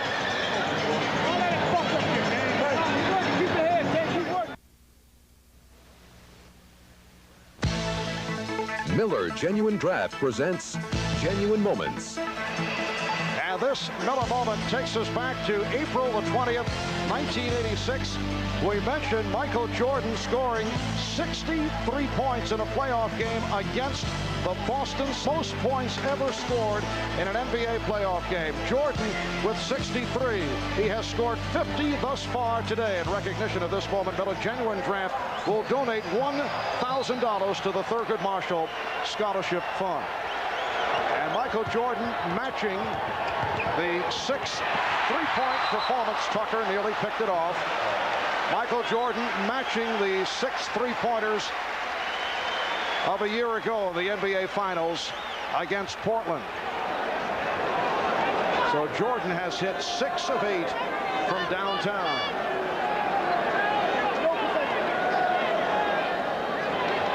The most 3-point field goals in a playoff game. Chuck Person hit for 7 for Indiana and Boston in April of '91. Here's Mason fouling inside. Anthony Mason with a strong move. He has 13, and the Bulls now lead 90-81. 2.5 gone by in the fourth quarter.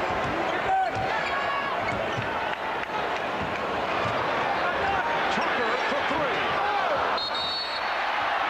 And a loose ball foul is called. Everybody wants to jump on board and be associated with Mike. Well, how about this little rascal right here camping up on top of Michael's head during the last time out? One of the teammates just trying to help Mike out a little bit. Just squashes the idea. Michael Jordan picking up his 3rd. Jordan called for the foul.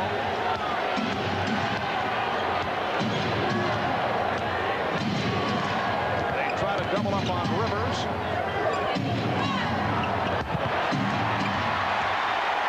Another Knicks turnover. There's nobody playing. Charles Smith, take a dribble to the basket, shoot a 15-foot jumper, get a score. And Ewing gets it back. Knicks with 16 turnovers. Chicago now with 11. Smith works his way in. He had a mismatch going. Tucker picked him up on a switch. And Tucker called for his first foul. And that's what New York is trying to find, the mismatch in their favor. They had Smith camped down low. Grant tried to get over at the last second to help double team, but it came a little bit late.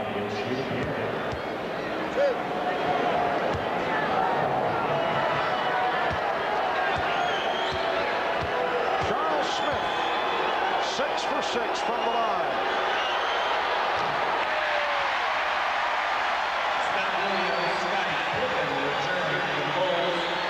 Now Scott Williams and Scottie Pippen check back in.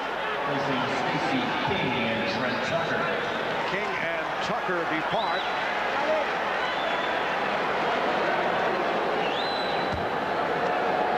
Charles Smith has 14 points. Patrick Ewing, John Starks, the high man for the Knicks. Starks with 22. Ewing has 20. The Bulls 90 and the Knicks 82.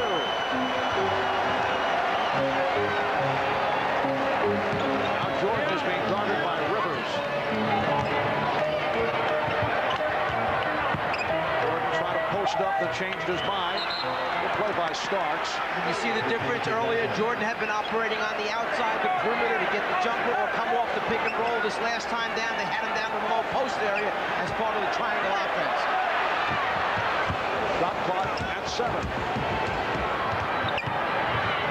Shot clock at 2. Williams is fouled by Ewing. And Scott Williams shaken up.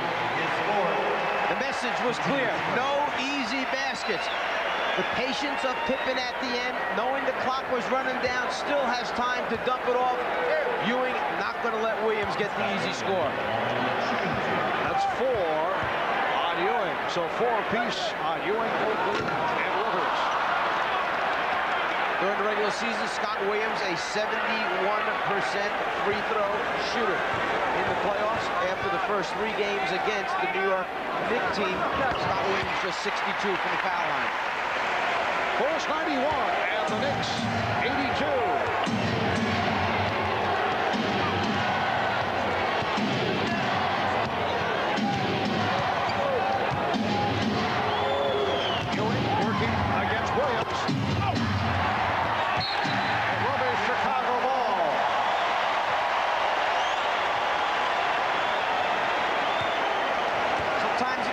Frustrating. A great interior pass that time in low, but the swipe eliminates the layup attempt, and then Ewing trying to save it can't decide whether to go after it or let it go with the picture of his hand. Scott Williams with the save, and a foul called on Doc Rivers.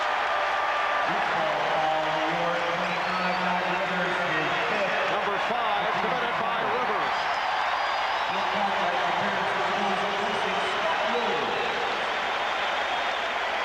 It's a non-shooting foul, second team foul committed by the Knicks. Chicago with 4. You're right. Bill Cartwright is back. Scott Williams sits down.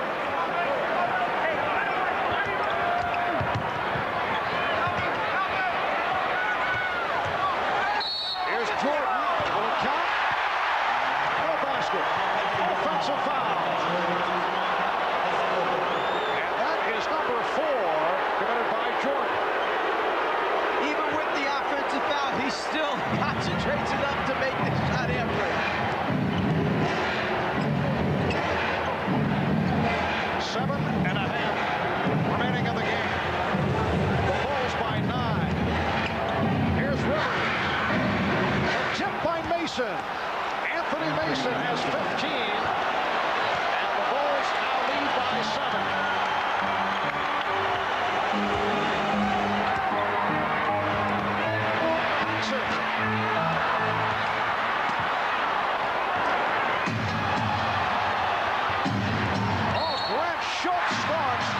Checked to see if Pavetta was not looking. Starks apparently slapped Grant, and that's what set Horace Grant off. What started it out was when Starks came up with the possession of the ball. As Grant ran by, he stuck out his rear end, trying to bump into Grant on purpose. Grant didn't like the fact that he tried to cut his legs out, so as they ran back down a little bit further, Grant just kind of sent a little message to Starks, who almost retaliated. Play goes by, there's the little message right there that he didn't like what had just happened prior to that. Grant kind of waving him off, saying, don't mess with me. Don't do that. We're not going to buy that this afternoon. And a timeout call. We'll be back in a moment. The NBA on NBC is brought to you by Miller Lite, an official sponsor of the NBA on NBC. By Last Action Hero, in theaters June 18th. And by Toyota and their full line of quality cars and trucks. Toyota, I love what you do for me. How did the whole incident start? When Starks came up with the loose ball, a rebound, and starts to go up, he sticks out his rear end, cutting Grant's legs out from under. Well, Horace doesn't like that, so he sends Starks on his way to the floor. Starks almost retaliates. Grant says, don't come over here and mess around with the big guys. Stay over there in the backcourt with the guards. And in the process, Michael Jordan picked up his 5th foul. So Jordan with 5, Williams with 4. Darryl Garretson getting the players together to try to settle it down. I don't know about whether they had the ears wide open. Did not appear that they were interested in hearing it, but Darryl did what he had to do to try to calm things down. Michael Jordan sitting down now after picking up his 5th foul. Jordan with 50 points in the game.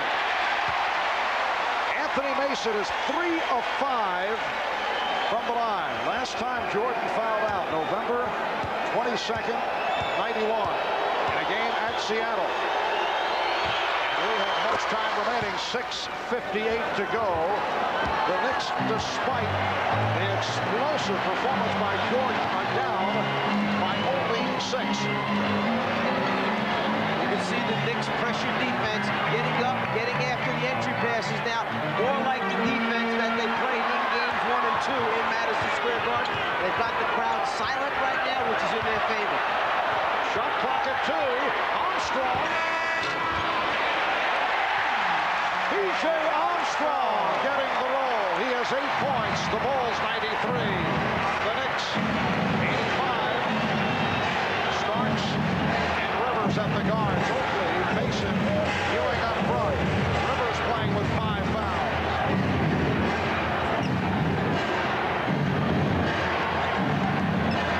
They double up on Ewing. They double up on Mason. Here's Ewing.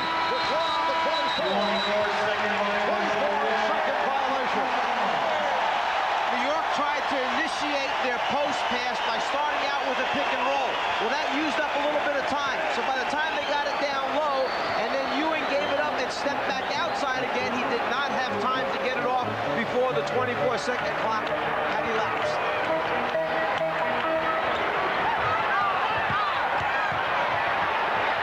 Paxson back for Armstrong. And a 3-second violation called on the board. Now here's where the downside could hurt Phil Jackson and the Bulls, because they have not received the ball distribution, and it's been, for the most part, the Michael Jordan offense. Now can the rest of the team come forward? So the guy who has to create for them is Scottie Pippen. The 2 shooters of Paxson and B.J. Armstrong. Grant needs to help on the offensive boards, but their defense has to tighten up and not give New York any easy scores while Michael is buying time on the bench. Here's Mason. Well, the Knicks have had their opportunities. Scottie Pippen wanted to run, but the Knicks got back. And Pippen is blocked. Fouled by Mason. When Pippen secured that last rebound, he almost wanted to slow it up and walk it up, and Phil Jackson started waving him down the floor as if to say, hurry up, keep going. Watch Jackson at the top of the screen. He's waving his hand. Pippen turns and looks at him as if to say, what do you want me to do? Phil wants him to try and get it in transition if they can, rather than let New York's defense dig in. 13 foul on the Knicks. Bulls are over the limit. As we approach 5 minutes remaining in the game. Good recovery on the dribble by Armstrong.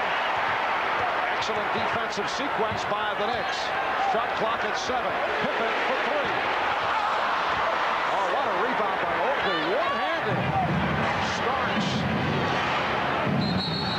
With contact from Paxson. And a foul on Paxson. It's a block. Phil Jackson buying time for Michael Jordan, picking up his 5th, sitting it out right here. John Paxson tries to get over in time to get the offensive foul. Instead, the block is called. Now, best inning happened to New York. Put points on the scoreboard while the clock is stopped. Just under 5 minutes remaining. Starks gets a chance to cut this game back to a 6-point deficit. And the Knicks 18 for 23 from the line. John Starks, a solid foul shooter, 80%.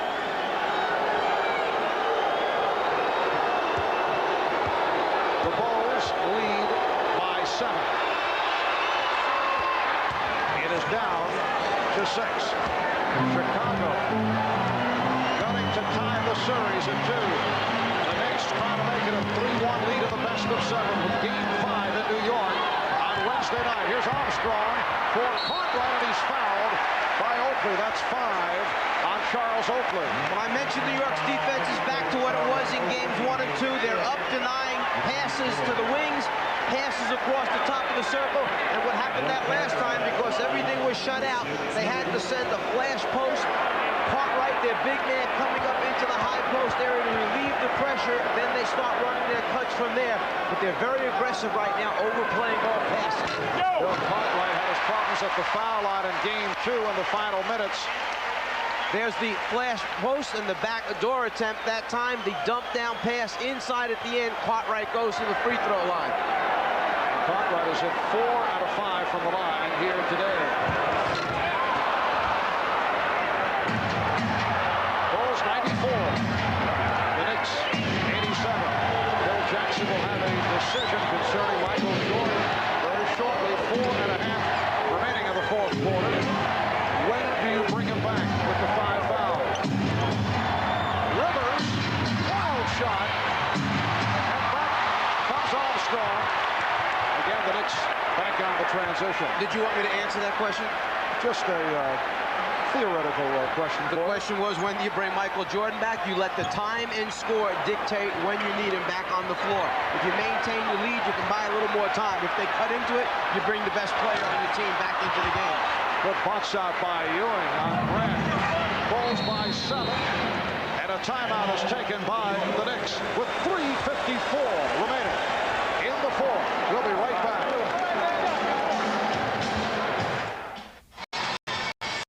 In game 3, we saw Starks run into pivot at the top of the circle. Here, coming off the baseline screen. Again, Starks into the screen. Hurts his neck at that time. He's on the bench with the trainer. Michael Jordan is right now working on it. And Michael Jordan is getting set to make his return. A reminder, tomorrow night, starting at 9 o'clock Eastern Time, will be game number 5. Seattle and Phoenix are tied at 2 apiece. A convincing victory by Seattle yesterday. Some strong statements made by members of the Phoenix Suns. The upcoming schedule in the East Series resuming at Madison Square Garden in New York. Game 5, 9 o'clock Eastern Time, right here on NBC. So Jordan is back. He's guarding Starks.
Tonight, right here on NBC, don't miss the Fresh Prince of Bel-Air and Blossom, and then on Monday night at the movies, Victoria Principal and Paul Sorvino will star in Don't Touch My Daughter. That's all tonight, right here on NBC.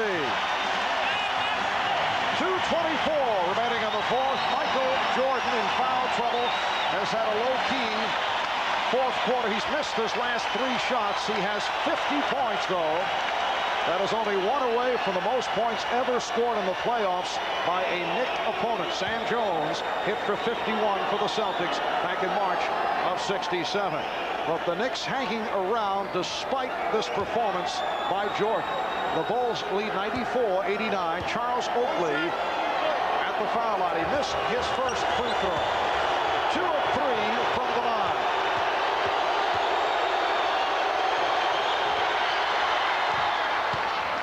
Chicago by 4. They've led by as many as 11, and they have led most of the way. Armstrong and Jordan to the backcourt. Conway, Grant, and Pippen up front. was pushed. Yes! Oh, it counts! A huge basket by Scottie Pippen. Chicago had set the play up for Jordan in the post. He couldn't get anything going, so he cleared out, opening the side up for Pippen to drive right. Once he heard the whistle, it was just a matter of let me get it up there. Maybe something good will happen. What happened was now a chance to complete a three-point play. Anthony Mason called for the foul. 13 for Pippen. Bulls 97, the Knicks 90. In a sense, you got to feel for New York. They worked so hard to get it back to a 4-point game, and then a Hail Mary shot winds up going in, and now they're back down 7 with just under 2 minutes remaining. Starks misfired on the three. Jordan with the rebound.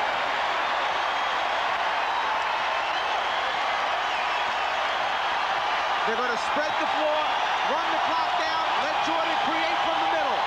Here's Jordan on the fake. Yes! 52 points from Michael Jordan. And the Knicks call for time.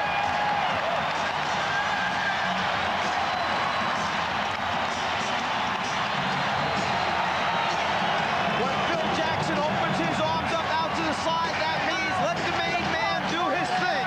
That time, middle of the floor, all by himself. The ball fake gets Rivers in the air. He knows he needs a big basket. The team needs it. He likes it.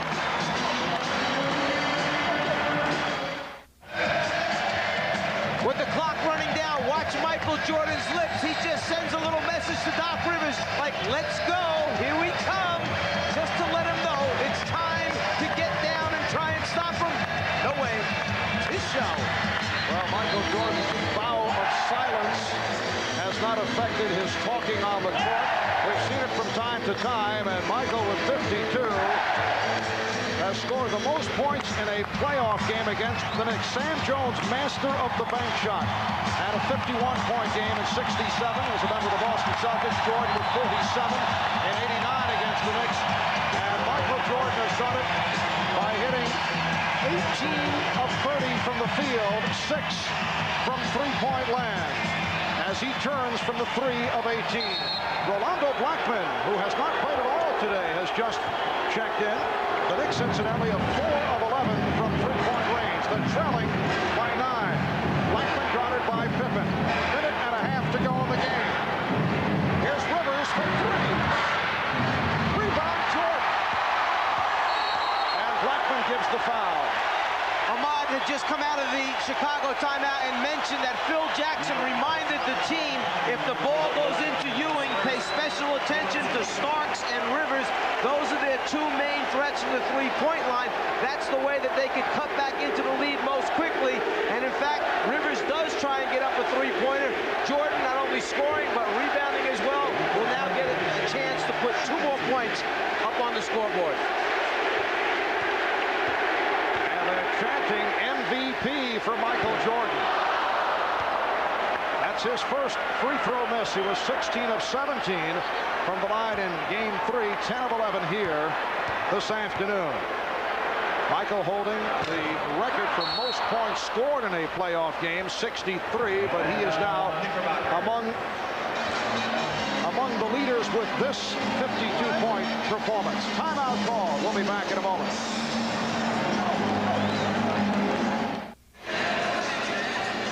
Well, from here on in, NBC's coverage of NBA playoff action will all be prime time. We'll be with you game 5, the Knicks and the Chicago Bulls at Madison Square Garden. That'll be 9 o'clock Eastern time on Wednesday. And it will be Phoenix and Seattle. That'll be tomorrow night at 9 o'clock Eastern time in game number 5. That series tied at 2. Some very strong statements by various members of the Phoenix Suns following that loss yesterday to Seattle. For some reason, you get the feeling that both series may wind up using all 7 games before it's finally decided. A couple of Phoenix players said that they quit. Danny Ainge in particular very adamant about the fact that several members of Phoenix quit in the game yesterday against the Sonics. When you get to this point, and I'm sure it's a message that Pat Riley sent his team after Game 3 here, the fact that you can't get to this point in the season, work this hard, and then not feel that you're at least competitive down the stretch. A much different performance here this afternoon by New York as they responded to the challenge. They're right in the basketball game in the closing minutes. However, the Knicks have hit only 1 of their last 8 from the field. They're down by 9, a minute and 20 remaining in the fourth quarter. The Bulls looking to send the series back to New York, tied at 2. Starks was looking for the 3, could not find it. Ewing has to settle for 2, and the Bulls now lead 99-92. Here's pressure by the Knicks. Caught right, gets it inbounds. Armstrong was pushed by Hubert Davis, making his first appearance. 24, Hubert Davis, his first penalty. B.J. Armstrong, 2 of 3 from the line, and an excellent free throw shooter, 86% for the season.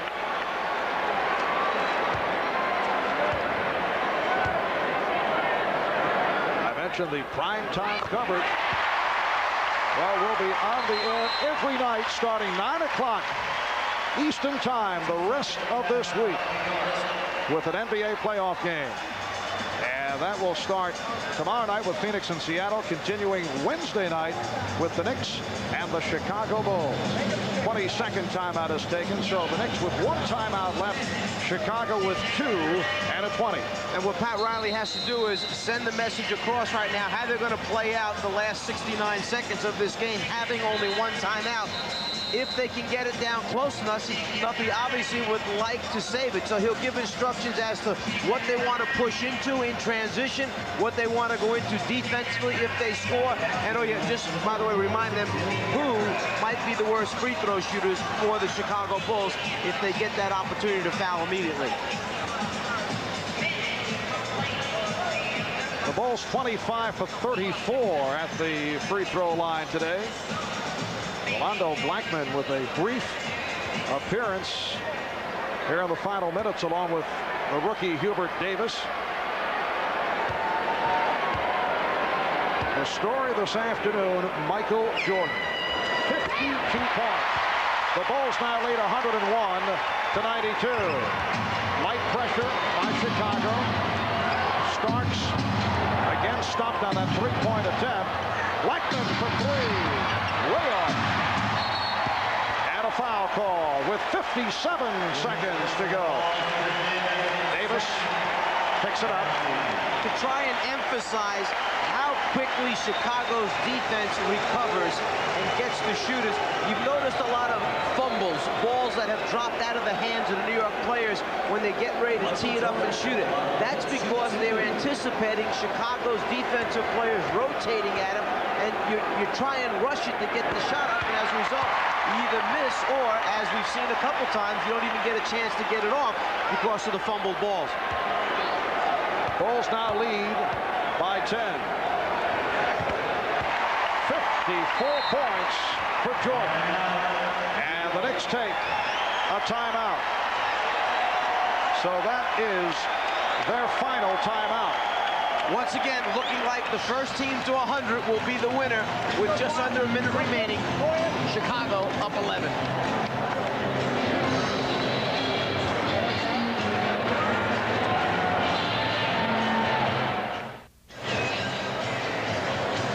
.57 and 9/10 seconds remaining in this fourth quarter as Chicago with a 103-92 lead, so that matches their biggest lead of the game. The Knicks do not have any timeouts remaining. This series heading back to the Garden in New York on Wednesday, and that is an arena that has seen the Knicks win 27 straight at home. Unless there is a miraculous turnaround, this series will shift back tied at 2 apiece. And the question marks become, can Chicago bring its pressure defense and have the same effect against New York on a visiting court as it does here in their home building, the stadium, with the Chicago crowd behind it? Can New York get back to playing the type of defense that holds Chicago under 100 points a game, which, you know, makes them most effective that way? those questions to be answered. Yes. Little tease served up by the Czar. Not that this series needs it. Blackman will throw in. Starks has not been allowed to shoot the three-pointer. That time he did, but he fired it from way out. And a loose ball foul has been called. Both teams are over the limit. It's called on Ewing, his 5th. Knicks are just trying to stop the clock here in desperation. They're down by 11, 103-92. Well, tonight, Fresh Prince followed by Blossom. And Monday night at the movies, Don't Touch My Daughter. That's coming up tonight here on NBC. B.J. Armstrong is 4 out of 5 from the foul line. Anthony Mason and Charles Smith return. The Knicks have missed their last 6 from three-point range, 4 of 14 overall. They're just firing them up in an effort to try to cut into that lead. High-point men for the Knicks. Ewing with 24. Starks with 24. 16 for Mason. Michael Jordan with 54 points for the Chicago Bulls, who now lead by 13. Here's Blackman for 3. So Rolando Blackman hits the three-pointer, and the Bulls now lead 105-95. So both players that we mentioned back in the open that had to step up for New York, Ewing and Starks, both with 24 points, have done it. They need a little support, some help from a few other players out on the floor. George just playing the clock. It's time running down. Shot clock at 5. So the Knicks and the Bulls will resume at the Garden on Wednesday. The series tied at 2. Basket won't count. Will be Nick Ball. 18 seconds remaining. The Knicks playing so well in the first 2 games to take the 2-0 lead. Chicago facing a desperation situation for the first time this season. Won in Game 3 on Saturday. And they'll be back to New York, where, as we mentioned, the Knicks have won 27 straight at home. A standing ovation for the Chicago Bulls, who have managed to bounce back with the 2 victories at home. And they defeat the New York Knicks 105-95. 54 points for Michael Jordan. 18 of 30 from the field. He hit 6 of 9 from three-point range. 6 field goals from downtown, which ties the mark against Portland. Last year, the NBA playoff record is 7 by Chuck Person. Jordan also 12 out of 14 from the foul line, 6 rebounds, only 2 assists in contrast to the 11 that he had in Game 3. But I think Phil Jackson will be delighted with what took place. Some days you ride your guy when he's got to go, and today happened to be one of those days. Everybody else just fills in around him then. Final Chicago 105 and the New York Knicks 95. Let's go to Ahmad Rashad. All right, thanks, Marv. Well, as we know, Michael Jordan is not speaking to the press. He said he was going to let his play speak for himself, and his play pretty much did that today. BJ, as well as you guys played, the New York Knicks kept hanging in there. They did. They made some adjustments. They came out. They worked very hard. They played us right to the end. It was a good hard-fought game, but I'm just glad we prevailed in the end. How do you attribute your turnaround coming back here at home? Well, it's the home crowd. It's the energy. It's the excitement. And it's just being familiar with the surroundings. So, you know, playing at home is a definite advantage for the home team, and hopefully we can go in there and sneak one on the road. All right, and Horace, you started out, Charles Oakley, as you told me a couple nights ago, Charles just kicked your butt the first couple of games, but you've come back. Well, I have a lot of pride, and when someone kicks my butt twice, it's going to be very hard for them to do it a third or fourth time. So I came out very aggressive, and I got the best of them in the last 2 ball games. Different attitude going back to New York this time than when you went in the first time? Now we're going in there with confidence, and we're going to get one. I guarantee it. All right, good luck, you guys. Fine game today. All right, Marv, back to you. Thanks, Ahmad. So Horace Grant with 14 points and 6 rebounds. B.J. Armstrong had 12 points. Michael Jordan with 54 of the Bulls' 105 points. He accounted for 51% of the offense. Final score again, the Chicago Bulls 105 and the New York Knicks 95. Tonight on NBC, the Fresh Prince of Bel-Air and Blossom. And then on the Monday night at the movies, it's Don't Touch My Daughter. Bob Costas coming up in just a moment. For Mike Fratello, Ahmad Rashad, and Hannah Storm, I'm Marv Albert. This has been a presentation of the NBA on NBC.